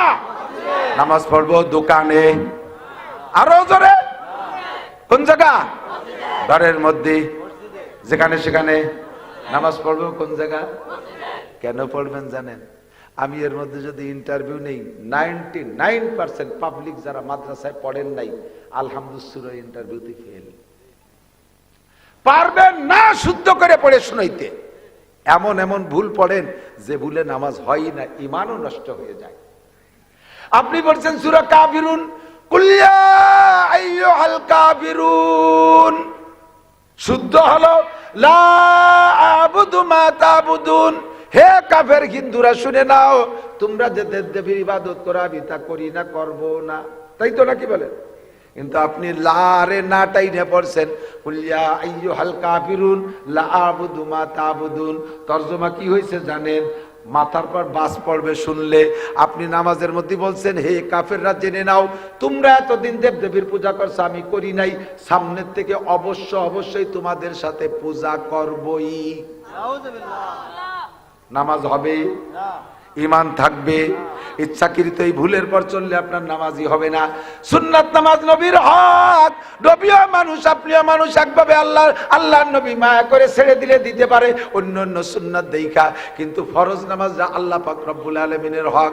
আল্লাহকে সুযোগ দিয়েছি, ওয়ারকাউ মার রাকিন, রুকুকারীদের সাথে রুকু করো, সেজদাকারীদের সাথে সেজদা করো। কোন ফকি বলেন জামাতে নামাজ পড়া ওয়াজিব। সুস্থ শরীরে কোনো ব্যক্তি যদি ঘরে নামাজ পড়ে, মসজিদে না যাইয়া, আল্লাহ নবী বলেন লা তুকবালু সালাতুহু, তার নামাজ হবেই না। আমার বুড়ো বাবারা এদিক তাকান, বুড়ো বাবারা এদিক তাকান। দুনিয়ার কত কাজের জন্য রাস্তায় লম্বা লম্বা পথ হাঁটেন, লম্বা, অথচ মসজিদে জাতি রাজি না। প্যারালাইসিসের রুগী ঘরে রয়েছে, ছেলেরা ঢাকায় চাকরি করে, বেটার বউ একটা বাড়ি আর বুড়ি আর বুড়ো দুইজন বাড়ি। ডিম খাওয়াতে হয় প্রত্যেকদিন সকালবেলা। বুড়োর আজকে বাসায় ডিম নাই, বেটার বউ কইতেছে আব্বা ডিম তো নাই, কি করি কন তো, আমি তো দোকানে যাতে পারতেছি না, বগলে বাঁশ বাঁধায় ডেঙ্গায় ডেঙ্গায় আটা লাগে, দেওয়া টাকা ডিম নিয়ে আসি। ডিম কিনতে বেরোইছে বাড়িতে, বাড়ির সামনে যে দোকান তার কাছে জিজ্ঞেস করছে ডিম ডিমের আলি কত, কয় 60 টাকা। একজন কানে কানে কয় কাকা ও যে দোকানটা দেওয়া যায় না ওই দোকানে 55 টাকা। বুড়ো কথা না কইয়ে সেই বাঁশ বাঁধায় খুঁচাতে খুঁচাতে সেই জায়গা গেছে, যাইয়ে সত্যি 55 টাকা ডিমে খালি পাইছে। খুশিতি চিন্তা হচ্ছে ওরে আইসেই বাঁশ দিয়ে বাড়িব। এখন ডিম কেনার পরে এত পথ এত দূর হেঁটে গেছে, কয় যে একটু খালি মুহি যাই কে একখান টোস্ট দে, একটা চা দে, একখান টোস্ট এক কাপ চা খাইছে 5 10 টাকা, কয় একটা পান দে খাইছে 15 টাকা। আর একজন কাকা কি খাচ্ছেন, কয় তো ওরেও দে, তারও খাইছে 15 টাকা 30 টাকা। এখন ফিরে আসার জন্য আইটি আসতে সাহস পাচ্ছে না, কয় এখন ভ্যান ডাক দে, ভ্যান এলাকায় উল্টো দিক যাবো না, 30 টাকা না দিলি। আর 30 টাকা দেশে ভ্যানে বাড়ি আইছে, 60 টাকা চলিয়ে গেছে পথে, আইসে খুশিতি ওই যে ঝাড় দিছে 5 টাকা কমে ডিম কিনে নিয়ে আইছে। ওদিকে 60 টাকা লস হিসেব নাই, তোমার 5 টাকা লাভে এক হালি ডিম কিনতে এত পথ খরচ, এত পথ যাইতে পারো, 60 টাকা খরচ করতে পারো। ঘরের থেকে বেরোইয়া মসজিদে গেলে 1 ওয়াক্ত নামাজের বিনিময়ে 527 ওয়াক্ত নামাজের সওয়াব, এই লাভটা তুমি বুঝলে না। কারাহাবা খলকে জারি জুমলা রাজ, কারাহাবা খলকে জারি জুমলা রাজ, বা খুদা তদবির হিলা কায়রাওয়াজ। দুনিয়ার সব লাভগুলো বুঝি, আখিরাতের লাভ মোটে বুঝি না। নামাজ পড়বো জামাতে, জোরে বলেন কোন জায়গায়? নামাজ পড়বো জামাতে, মেসক করে ওযু করে নামাজ পড়বো। ভালো করে খেয়াল রাখবেন, ইন্নাস সালাতা তানহা আনিল ফাহশাই ওয়াল মুনকার ওয়ালা যিকরুল্লাহি আকবার। 5 ওয়াক্ত নামাজ, তবে মহিলারা মসজিদে যাবে না। বাংলাদেশ থেকে কিছু ভাইরা সৌদি আরবে চাকরি করে আইসে পয়সা করি কামাই করে ওই দেশে দেখছে যে মহিলারা জামাতে নামাজ পড়ে, বাড়ির ধারে মসজিদ একটা নতুন বানাইয়া বিটিকে নামাজ পড়ানোর একটা ব্যবস্থা করে নিয়েছে। আছে না নাই জায়গায়? আইসা মহিলাকে জামাতে নেবেই, ঈদের নামাজে নেবে, মহিলাকে জানাজার নামাজে পড়ানোর জন্য কাছাই দিয়ে নেমে গেছে। মহিলারা জামাতে নামাজ পড়বে না। মহিলারা যত নির্জনে নামাজ পড়বে তত তাদের সওয়াব বেশি। মক্কা মদিনার সাথে বাংলাদেশে তুলনা করলে চলবে না। ও দেশে জিনার বিচার, যদি জিনা করে যদি ধরা পড়ে, এখনো পর্যন্ত কোরআনের বিচার আছে, জিনা করে ধরা পড়লে অবিবাহিত হলে 100 করে চাবুক মারা হয়, আর বিবাহিত ধরা পড়লে মাজার সমান গাইড়ে পাথর মেরে শেষ করে দেওয়া হয়। ও জায়গা যদি কেউ হত্যা করে তার বিচার কিসাস জবাই করে দেওয়া হয়। বাংলাদেশে এই বিচার নাই। জেনা করে ধরা পড়লে, বড় মিয়ার ছেলে যদি ধরা পড়ে, এই 2-3 ধমক দিয়ে সেটার বিচার শেষ। গরিব মানুষের বোলাবান ধরা পড়লে কয় যে ছেলে পেলে মানুষ একটা ভুল করে ফেলাইছে, সামনে আর করবে না, এই পর্যন্ত বিচার শেষ। মসজিদে বউ নামাজ পড়তে যায় ঈশা রক্তে, ঈশার সময় যদি যায় রাস্তায় দো পাইয়ে গাঁজা খাওয়া শিয়াল আছে না নাই? আছে না? মুরগি ছাড়িয়ে দিলি বাগানিয়ে শিয়ালে খায়, আর এগুলো ছাড়িয়ে দিলি বারা দো পাইয়ে গাঁজা খাই, আবা খা, শিয়ালের অভাব নাই। বউ আড়াই যাবে, মহিলারা মসজিদে যাবে না, মহিলারা ঘরে নামাজ পড়বে। করনা ফি বুয়ুতিকুন্না, যত নির্জনে নামাজ পড়বে তত বেশি সওয়াব। আমাদের অল্প সময়ের ভিতরে মোটা ইনকাম করতে হবে। 1 নম্বরে 5 ওয়াক্ত নামাজ পড়বো জামাতে, নামাজ পড়বো জামাতে। এবার নামাজের ভিতরে একটু খেয়াল করবেন, আমার এদিক খেয়াল করেন। নামাজের ভিতরে সূরা ফাতিহা পড়েন। সূরা ফাতিহা এক নিঃশেষে পড়ে শেষ করবেন না। ও রমজানের হাবেশ সাহেব, রাত 2 মাস পর রমজান আসতেছে, এক নিঃশেষে পুরো সূরা ফাতিহা শেষ করবেন না। সূরা ফাতিহার প্রত্যেকটা আয়াত পড়ে পড়ে ছেড়ে দেবেন। আমরা জোরে যদি পড়ি তাও, আস্তে যদি পড়ি তাও, বিনা শব্দে যদি পড়েন তাহলে এক একটা আয়াত পড়ে পড়ে ছেড়ে দেবেন। কারণ প্রত্যেকটা আয়াতের পরে আল্লাহ পাক একটা জবাব দেয়। আপনি যখন পড়বেন আলহামদুলিল্লাহি রাব্বিল আলামিন বলার সাথে সাথে আল্লাহ পাক কয় হামিদানি আব্দি। আপনি বলছেন আলহামদুলিল্লাহি রাব্বিল আলামিন, সব প্রশংসা আল্লাহর। একথা শুনে আল্লাহ জবাব দেয় হামিদানি আব্দি। আপনি বলবেন আর রহমানির রহিম, আল্লাহ কা আসনা আলাইয়া আব্দি, বান্দা আমার যথোপযুক্ত প্রশংসা করেছে। আর রহমানির রহিম মালিক ইয়াউমিদ্দিন বলে ছেড়ে দেওয়ার পরে আল্লাহ কয় সাদাকা আব্দি, আমার বান্দা সত্য কথা বলেছে, বিচার দিনের মালিক আমার আল্লাহ। আমি এই বলার পরে আল্লাহ কয় তুমি সত্য কথা বলেছো। ইয়াকা নাবুদু ওয়া ইয়াকা নাস্তাইন, এই আয়াত পড়ার পরে আয়াতের মধ্যে দুইটা দিক, একটা হলো ইয়াকা নাবুদু, আল্লাহ তোমারই ইবাদত করি। জোরে বলেন ইবাদত কার? নামাজ পড়ি কার জন্য? রোজা রাখি কার জন্য? হজ করব আল্লাহর জন্য, যাকাত দেব আল্লাহর জন্য, কুরবানি করব আল্লাহর জন্য, দান করব আল্লাহর জন্য, দাড়ি রাখবো আল্লাহর জন্য, টুপি পরবো আল্লাহর জন্য, তবলিগি যাব আল্লাহর জন্য, সরমুনাই যাব আল্লাহর জন্য, মাদ্রাসা করব আল্লাহর জন্য, উমরা করব আল্লাহর জন্য, যা কিছু করব ইবাদত সব কিছু কার জন্য? ইয়াকা নাবুদু। কয় আল্লাহ ছাড়া আবার কে জন্য ইবাদত করে নাকি? কয় মানুষ এরকম করে, মানুষের কাছে প্রশংসা পাওয়ার জন্য ইবাদত করে। আছে না নাই? 10,000 টাকা দিয়ে আমার নামটা একটু বলে দেন, মসজিদেরটা বানাই দিয়ে নেম প্লেটে আমার নাম, আমার আব্বার নাম লিখে দেন, মাদ্রাসা করে এই ভবনের নাম আমার লিখে দেন। কেন? যুগের পর যুগ থাকবে, মানুষে দেখে বলবে অমুকের বেটা অমুক করে দিয়ে গেছে। এই ইবাদতটা তুমি আল্লাহর জন্য করো নাই, মানুষের কাছে প্রশংসা পাওয়ার জন্য করেছো। এই যে শীতকাল আসতেছে, আপনাকে এলাকায় দেয় কিনা জানি না, কম্বল দেয়, রমজান মাসে লুঙ্গি দেয়, শাড়ি দেয়, দেয় না? এ যদি আল্লাহর হস্তে দাও তাহলে ক্যামেরা করে ভিডিও করে দুনিয়া ভরে ছাড়িয়ে দাও কেন? দেওয়ার সময় আবার ক্যামেরা করে একটু সুন্দর করে ছবি তোল, এগুলো ছাড়িয়ে দে, ভাইরাল করে দে। বন্ধুরে এগুলো আল্লাহর জন্য করো নাই।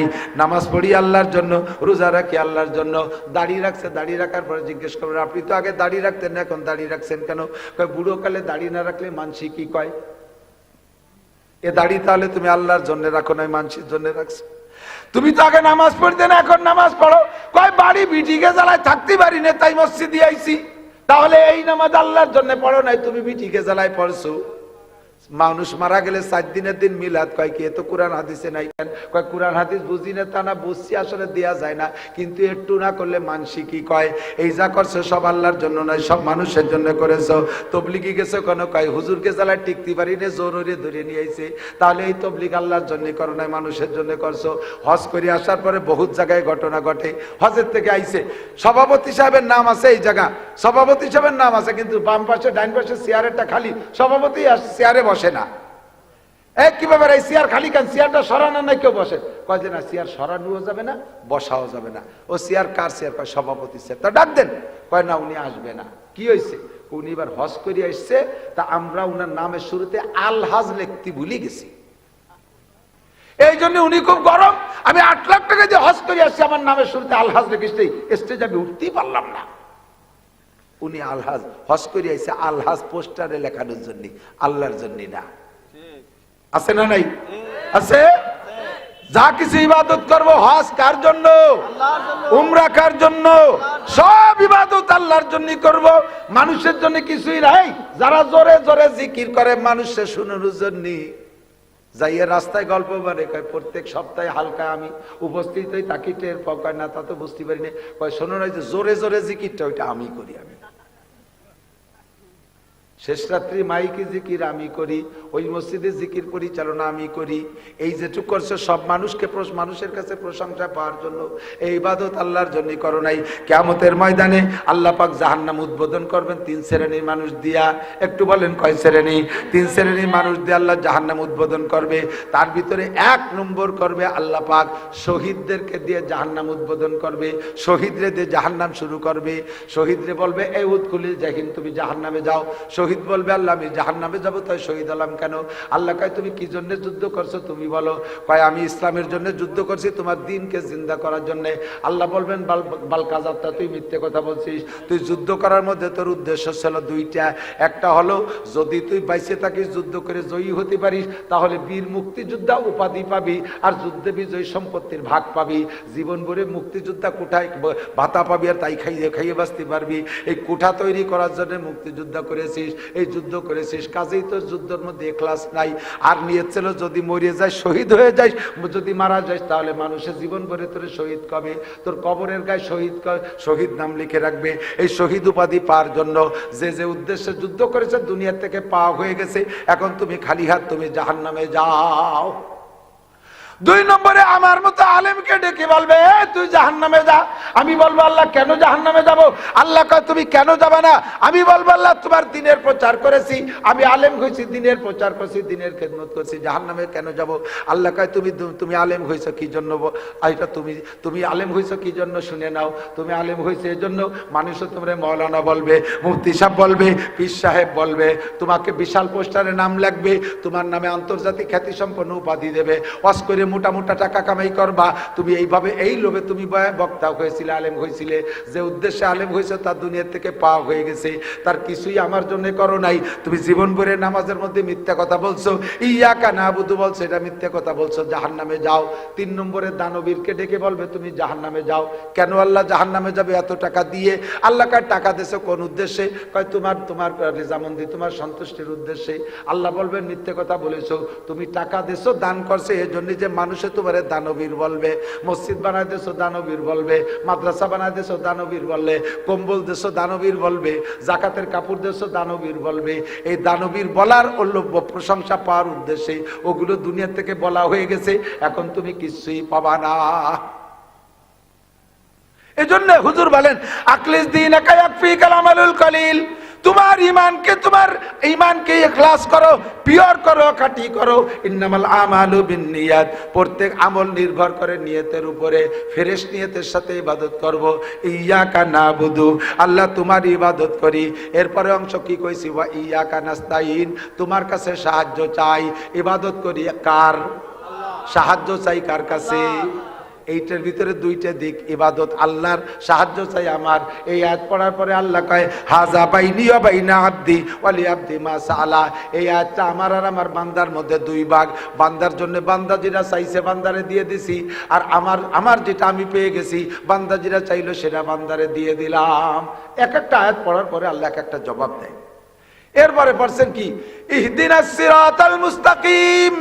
ও আল্লাহ তোমার কাছে সাহায্য চাই। তবে আমার একটা দাবি, বাংলাদেশে আমরা বাঙালি মানুষ, বাংলাদেশে রাস্তার অভাব নাই, বাংলাদেশের দলের অভাব নাই।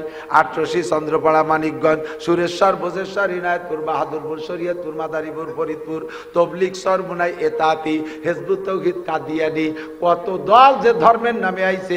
এর মধ্যে শহীদ দল কোনটা? আহলে হাদিস নামে আর এক দল বার হইছে, আহলে কুরআন নামে এক দল বার হইছে। এক দল কয় 3 ওয়াক্ত নামাজ, আর এক দল কয় এই পীর সহি পীর, আর এক দল কয় ওই পীর সহি পীর।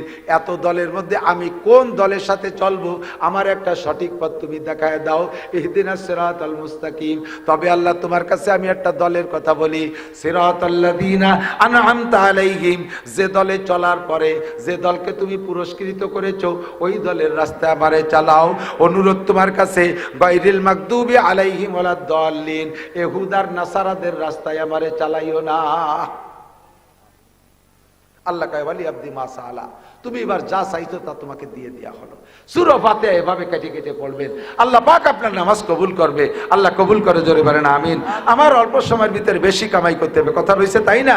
সামনে রমজান মাস, আজকে থেকে নিয়ে রমজানের চাঁদ ওঠা পর্যন্ত ওই দোয়াটা সবাই পড়বেন, আমার সাথে একবার পড়বেন। আল্লাহুম্মা বারিক লানা ফি রজাবা ওয়া শাবান ওয়া বাল্লিগনা রমাদান। আল্লাহ রজব ও শাবানের বরকত আমাদের নসিব করো, বলেন আমিন। দয়া করে রমজান মাসে পৌঁছাই দিও, বলেন আমিন। রমজানের রোজা পাইলে রাখবেন তো? রমজান পাইলে রোজা রাখবেন তো? পাক্কা নিয়ত আছে তো? রোজার ব্যাপারে ইনশাআল্লাহ না, রোজার ব্যাপারে রাখবো ই, রোজার ব্যাপারে রাখবো ই।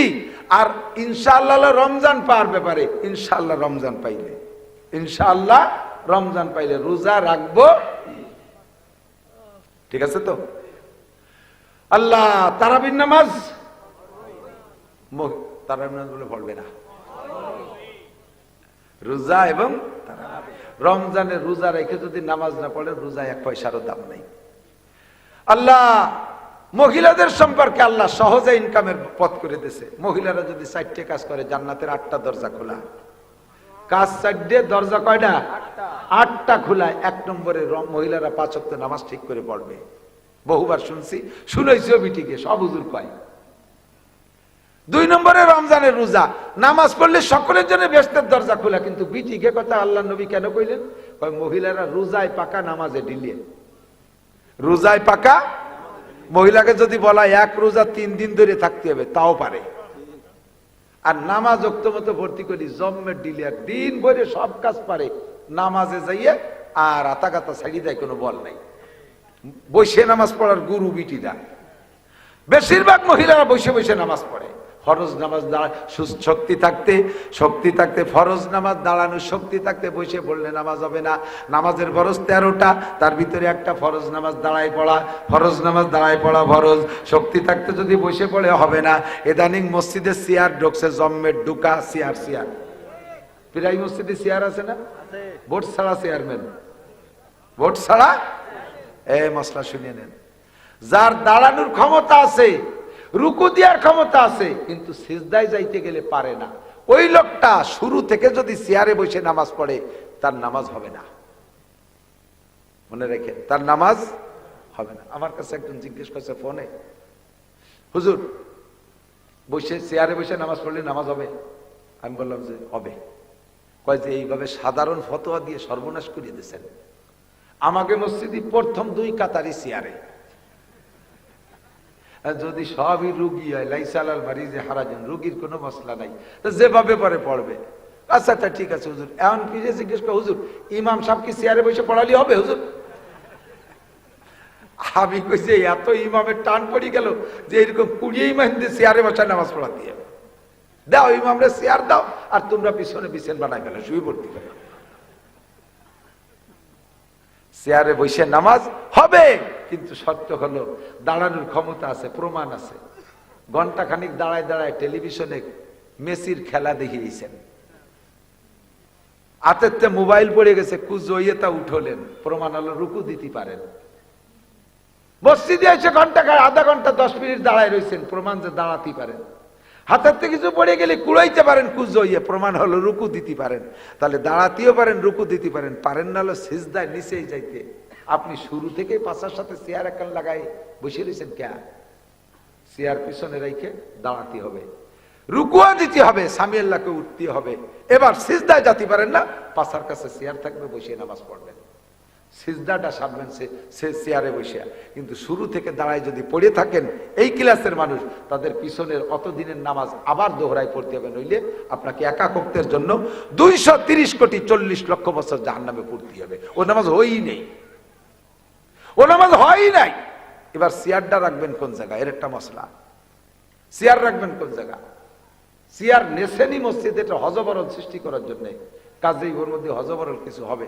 যদি চেয়ারে আপনি পুরো পিছনে দেন, দাঁড়ানোর সময় মুসল্লিদের সাথে কাতারে সোজা হয়ে দাঁড়ান, তাহলে চেয়ারের পুরো বডি পিছনের কাতারে থাকবে না, সামনের পায়া পার গোড়ালি বরাবর। এবার আপনি যখন রুকু সিজদা করে, রুকু থেকে উঠে সিজদায় যেতে যাবেন, আপনি তো চেয়ারে বসতে যাবেন, কিন্তু আপনার বরাবর চেয়ারওয়ালা যে আপনার বরাবর পিছনে যেজন, সেজনের মাথা চলে গেছে না চেয়ারের তলে, ঠিক না? সে যখন মাথা উঠবে তখন চেয়ার মাথা উড়ে উঠবে, আপনি বসতে যে পিছনে চেয়ার পান নাই, চিতে পড়বেন। কাজে চেয়ারের পিছনে দেওয়া যাবে না, চেয়ারের পিছনের পায়ের গোড়ালি বরাবর থাকবে, সামনেটা সামনে থাকবে। দাঁড়ানোর সময় যদি আগায় চলে গেছেন, বসার সময় সমান সমান হয়ে যাবেন। নারী আর পুরুষ সকলের জন্য অনুমতি আছে, তবে যদি আপনি একবারে বসতে পারেন নিচায়, আর রুকু দিয়ে হাঁটুর পর রুকু দিয়ে কপালটা মাটিতে লাগায় সিজদা দিতে পারেন। চেয়ারে বসবেন না, নিচেই বসে সিজদা দেবেন, কপালটারে মাটিতে লাগায় সিজদা দিয়ে দিতে পারলে সিজদায় যে তৃপ্তি পাওয়া যায়, চোখের ইশারায় সেই তৃপ্তি পাওয়া যায় না, ঠিক কিনা? আল্লাহু আকবার। সুযোগ আছে, রমজান মাসে রোজা রাখবো, তারাবির নামাজ পড়বো, এরপরে আল্লাহ পাক যদি নসিব করে ঈদের নামাজ আদায় করব, তৌফিক হলে হজ করব। প্রত্যেক এক একটা ইবাদতের বিনিময়ে আল্লাহ পাক মোটা মোটা নেকি দান করে। মান কানা ইউরিদু হারসাল আখিরা নাজিদ লাহু ফি হারসিহি ওয়া মান কানা ইউরিদু হারসাদ দুনিয়া। ইবাদতের বিনিময়ে আল্লাহ পাক রব্বুল আলামিন আখিরাত দেবে, তবে দুনিয়া দেবে না তা না। প্রত্যেকটা ইবাদতের বিনিময়ে দুনিয়াও আছে। 5 ওয়াক্ত নামাজ পড়লে কয়টা পুরস্কার? 1 নম্বর পুরস্কার কি বলেন তো? রিজিকের অভাব থাকবে না। এই মাহফিলের শেষে যদি একটু তবারক দেয়, তাহলে শেষ পর্যন্ত ওয়াজ ভালো না হলে মানুষ বসে থাকে। আসছি তো তবারক খাতি না, আইসি তো ওয়াজ শুনে কিছু নীতি, কিন্তু যদি তবারক একটু থাকে তাহলে আরো ভালো হয় না? নামাজ পড়ছি আখেরাতের জন্য, পুরস্কার 4টি আছে আখেরাতে। কবর আযাব হবে না, ডান হাতে আমলনামা, বিদ্যুৎ গতিতে পুলসিরাত পার, বিনা হিসেবে জান্নাত। এই 4টি হলো আখেরাতের পুরস্কার নামাজের বিনিময়। আর একটা পুরস্কার আল্লাহ তাবারক হিসেবে রেখেছেন, সেইটি হলো দুনিয়ায় নামাজি ব্যক্তির রুজির অভাব হবে না। কন্যা সুবহানাল্লাহ। 2 নম্বরে রোজা। রোজার প্রতিদান কিয়ামতে আল্লাহ পাক নিজ হাতে দেবে। দুনিয়া প্রতিদান আছে। যে ব্যক্তি রোজা রাখে, আল্লাহ নবী বলেন ইউজাদু ফীহি রিজকুল মুমিন, রমজান মাসে রোজাদারের রুজির বরকত আল্লাহ বাড়াইয়া দেয়। যাকাতের প্রতিদান আখিরাতে পাবো, দুনিয়ায় যাকাতের প্রতিদান আছে। আল্লাহ নবী বলেন ইউজাদু ফীহি আয-যাকাতু ইউনমিল মাল, যাকাত দেনেওয়ালাকে আল্লাহ পাক মাল বাড়াইয়া দেয়। এটা হলো দুনিয়ার প্রতিদান। হজের প্রতিদান কি? হজের প্রতিদান আখিরাতে একমাত্র জান্নাত। জান্নাত ছাড়া আর কোনো প্রতিদান হয় না। এবার হজের প্রতিদান দুনিয়ায় কি আছে? আল্লাহ নবী বলেন যেই ব্যক্তি হজ আর উমরা করে বাড়ি আসবে, মরণকাল পর্যন্ত ওই লোকটারে দুনিয়া আল্লাহ পাক অভাব দেবে না। প্রত্যেকটা ইবাদতের সাথে আল্লাহ তাআলা দুনিয়ায় রেখেছেন। কাজী আল্লাহ পাক আমাদের সকলকে নসিব করে, সবাই বলি আমিন। আমারও কষ্ট হয়ে গেছে, ক্লান্ত হয়ে গেছি, অসুস্থ, ক্ষুধা লাগে সন্ধ্যার সময়, খাই যে মাহফিলের শেষে পেটের নাড়িও হজম হয়ে আসে। আপনাদের এই মাদ্রাসা ছোট্ট মাদ্রাসা, গত বছর হুজুর শুরু করছে 60 জন না কয়জন নিয়ে, এবার গত বছর কয়জন? 36 জন। আর এবার হয়ে গেছে 75 জন ছাত্রছাত্রী। বলেন আলহামদুলিল্লাহ, বলেন না আলহামদুলিল্লাহ। স্থানীয় লোকজন ছেলে মেয়ে বেশি দেবেন। আমি মৌলানা নাসির, আমার 5টা ছেলে মেয়ে হাফেজ, 5 ছেলে মেয়ে হাফেজ, 4টে ছেলে আর একটা মেয়ে হাফেজ হয়েছে। মেয়ে তো আর ইমামতি করতে পারবে না। এখন যদি আমি মারা যাই, আমার ছেলেদের ভিতরে সিরিয়ালে যে বড় আছে সে আমার জানাজার ইমামতি করবে। আপনার জানাজার ইমামতি কে করবে বলতে পারবেন? আপনার জানাজার ইমামতি করবে মহল্লার ইমাম সাহেব। ইমাম সাহেব আপনার প্রতি কতটুক দরদ, কতটুক মায়া। আরো যদি তার ছুটির দিন হয়, হ্যাঁ 3 মাস ছুটি পায় না, আজকে ছুটি নিয়েছে, ব্যাটিং বুটিং রেডি করছে, বাড়ি ফোন করে বলছে বউ রাস্তায় এসে দাঁড়ায় রয়েছে, ছেলে মেয়ে বাস স্ট্যান্ডে এসে দাঁড়ায় রয়েছে, এই তো আসতেছে, রওনা দেশে। এর ভিতরে একজন এসে হুজুর ওনার ভাই ধরে যাইয়েন না, আমার আব্বা মরে গেছে, জানাজা পড়াই দিয়ে যান। ওর সে সময় কিরম ঠেয়ে গন্দি ব্যাগ চালিয়ে ফেলাই দিয়ে কজটি বাইসে থাকতেও জ্বালাইছে, মজুরিও জ্বালাইছে, মূর্তি আর দিন পালো না। সে কি ইচ্ছে মতো মরছে নাকি? এখন জানাজায় দাঁড়াইছে, পরের বাপের জানাজা, রাস্তার পাশে জানাজা, গাড়ি হইন্দে আসবে, সেই গাড়িতে উঠে যাবে। তকবীর 3টে দেওয়ার পরে গাড়িতে হরেন দিছে, সালাম ফিরিয়ে দিছে, আসসালামু আলাইকুম। আসসালাম।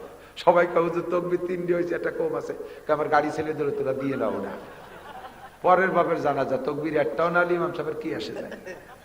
তা আমার বাপের জানাজা তকবীর একটাও কম পড়বে না। কথা কন না কেন? আমার মাদ্রাসা সাইকুল হযরত মাওলানা আব্দুল মমিন খান সাহেব আজকে আসছে, বরিশাল বরগুনা বাড়ি, বহুত বড় আলেম। কিছুদিন আগে উমরার জন্য রেডি হয়ে গেছে, বিমানে 1 পাও, টার্মিনালের ওই সিঁড়িতে 1 পাও। এর ভিতরে ফোন গেছে, আব্বা বাঁচে কি মরে? উমরা টুমরা ফেলাই থুইয়ে ফিরে বাড়ি এসে গিয়েছে। ফ্লাইট বাদ, উমরা বাদ, বাপের জন্য। সন্তান আলেম, আমি উমরায় যাব, বাপ মারা গেলে জানাজা পড়াবে অন্য লোক, বাড়াইতে ইমাম, আমার আব্বা আলেম বানাইছে কে? উমরা বাদ্যে চলে এসে বিমানের ফ্লাইট, এটা নিজের বাপের জন্য। আর পরের বাপের জন্য বাস না, ট্রাকে হরেন দেশে, বাস মনে সালাম ফিরে দিয়েছে। কমপক্ষে একটা সন্তান আপনার জানাজার ইমাম বানান, একটা সন্তান আপনার জানাজার ইমাম বানান। ঘরে ঘরে একজন আলেম হইলে আল্লাহর রহমত। আরে ভাই, চাকরি তো কেরই হয় না। স্কুল কলেজ বিশ্ববিদ্যালয় পড়ে হাজার হাজার লাখ লাখ ছেলে বেকার ঘুরে বেড়াচ্ছে, চাকরি নাই। কথা কন না কেন?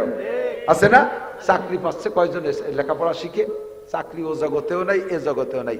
বাকি এতটুক আল্লাহর রহমতে একটা সন্তান যদি আলেম হয়, আপনি বৃদ্ধকালে আপনাকে বৃদ্ধাশ্রমে যেতে হবে না। ওটা মক্তবে পড়াক আর মসজিদে ইমামতি করুক, ভিক্ষা করুক আর খয়রাত করুক, ও আব্বা মারে মরণকাল পর্যন্ত খেদমত করবে, এর মধ্যে কোনো সন্দেহ নাই। ঠিক কি ঠিক না? মরার পরে জানাজার ইমামতিটা করবে। মায়ের জানাজা সামনে নিয়ে যদি সন্তান দাঁড়াইয়া আল্লাহু আকবার কাঁদবে আর চোখের পানি পড়বে, কান্না কান্না করতে তাকবীর দেবে, পুরো মাঠ ধরে কাঁদবে, এই কান্নাওয়ালা জানাজা আর বাড়াইতে ইমামের জানাজা এক দরে বিক্রি হয় না। ঠকবেন না। আমি জেনারেল পড়ি নাই, কিচ্ছুই পড়ি না, আমার ভাষাই বোঝেন, একেবারে গোপালগঞ্জে আঞ্চলিক বাংলায় ওয়াজ করি। কোন জায়গা যায় আমি টেডি বাংলার দাঁত দাঁড়ি না। ঢাকা শহরে বহুত মাহফিল আছে, এই কয়দিন পরে যাইয়া ওই কুড়িল এর 7 মাঠে মাহফিল আছে 20 তারিখে। বহুত বড় বড় ভিআইপি পার্সন থাকবে, কিন্তু আমার নিজস্ব ভাষা আমি কথা বলি। বাংলা অত জানিও না, জানার চেষ্টা করি না। যা বলি তা আল্লাহর বান্দারা বুঝলি যথেষ্ট। পড়ছি কওমি মাদ্রাসায়, সারা জীবন কওমি মাদ্রাসায় পড়ছি। সরকার আমার চাকরি দেয়ও না, দেবেও না। আরো যদি পুরনো কোনো চাকরি আমার থায়, টের পালি আমার ঘেটি ধরে দাঁড়ায় দেবে। বেটা এমএ পাস করে ঘুরে বেড়াচ্ছে, আর মূর্খ মানুষ চাকরি দিতে দখল বাইরে জায়গার থেকে আর একজনে দিতে হবে, আমার দাঁড়ায় দেবে। আল্লাহর রহমতে আমার ভাতের অভাব নাই, আমার কোনো তার অভাব নাই, আল্লাহ পাক দিয়ে দিয়েছে। বলবেন আপনার মতো হুজুর কয়জন, তাহলে আমিও বলবো আপনার মতো এসপি কয়জন, মাত্র 64 জন।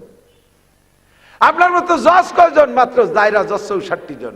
64 জেলায় 64 জন, কথা কন না কেন?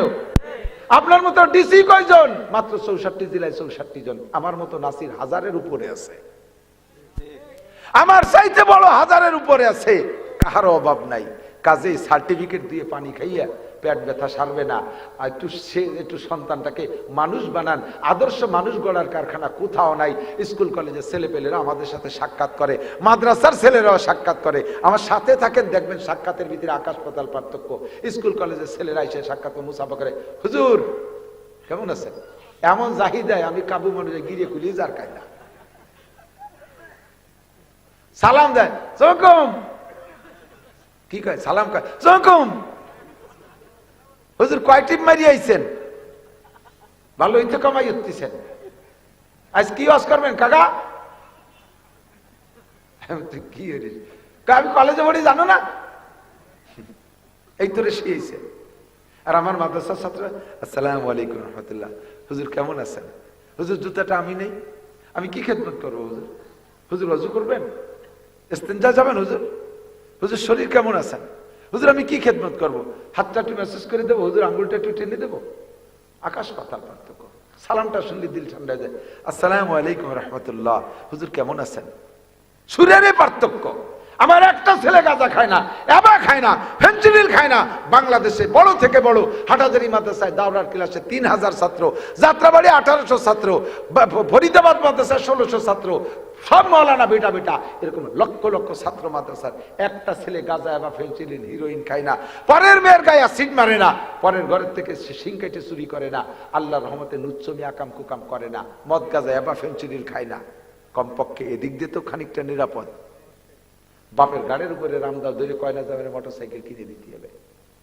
বাপরে থাপড়ায় চিৎ করে ফেলাই দিছে উকিল ছেলে, উকিল এই উকিল ছেলে বাপরে থাপড়ায় ফেলাই দিছে, শুধু গাজার টাকা দেয়নি, সেজন্য একেবারে প্রত্যক্ষ, আমি নাম বলবো না, চিনি ফেলবেন, বেশি দূরে না। তো দোস্ত, একটা সন্তান বানান, জেনারেল হইলে খারাপ হবে তা বলছি না, কিন্তু আপনাদের এসপি সাহেব শফিকুল ইসলাম বাবু, আমার আছে রফিকুল ইসলাম শিমুল ডিআইজি, সোমবার প্রত্যেক সোমবার রোজা রাখে, সোম শুক্রবার রোজা রাখে, এত বড় দাড়ি, সিটিএসবি ডিআইজি, আমার পাইকেন্দ্র ইউনিয়ন বাড়ি। আমার আবুল কাসেম টুটুল, আমার গ্রামের এসপি, প্রেসিডেন্ট গার্ডে আছে, এত বড় দাড়ি, 1 টাকা ঘুষ খায় না। আমি মাদ্রাসার জন্য চাইলে একজন এসপি মানুষ আমারে 200-300 টাকা দেয়। আমি বললাম যে পাশে অনেক জায়গায় দেখলাম এক দারোগা 3 তলা মসজিদ বানাই দিল, সাধারণত এসপি এসআই, আমি এসপি তুই 200-300 টাকা দেন। হুজুর টাকা পয়সা যা বেতন পাই, ছেলে মেয়ের খরচের পরে আর দেওয়ার মতো থাকে না কিছু। গেছি ঢাকায়, তার বাসায় নেই, কয় যে হুজুর বাসায় নেব না, কোনো মতে একটা ফ্ল্যাট লন্ডন করিয়া নিচ্ছি, একটা ফ্ল্যাট, কিন্তু এখনো আমার ফ্ল্যাটে আমরা বসবাস করতেছি, কিন্তু ফ্ল্যাটের জানালা দিতে পারি নাই, আমি কাঁথা টানায় রাখছি। এসপি বহুত আল্লাহর বান্দা আছে। আমার জজ বর্তমানে রাজশাহী বাড়ি, রাজশাহী জজ কোর্টের দায়রা জজ মফিজুর রহমান সাহেব, আমাদের গোপালগঞ্জের আল্লাহর বান্দা, অনেস্ট অনম্যান। আমি উনি সাতক্ষীরে থাকতে গেছি, আমার উনার 23 জন স্টাফ সহ দায়রা জজ আমার রিসিভ করতে নিচে নিয়ে চলে আসছে, নিয়ে আমার ভিতরে বসাইছে। সবকিছুতে আমি মুগ্ধ। এরকম আল্লাহ ওয়ালা সন্তান, জেনারেল উচ্চ শিক্ষিত সন্তান বহুত আছে।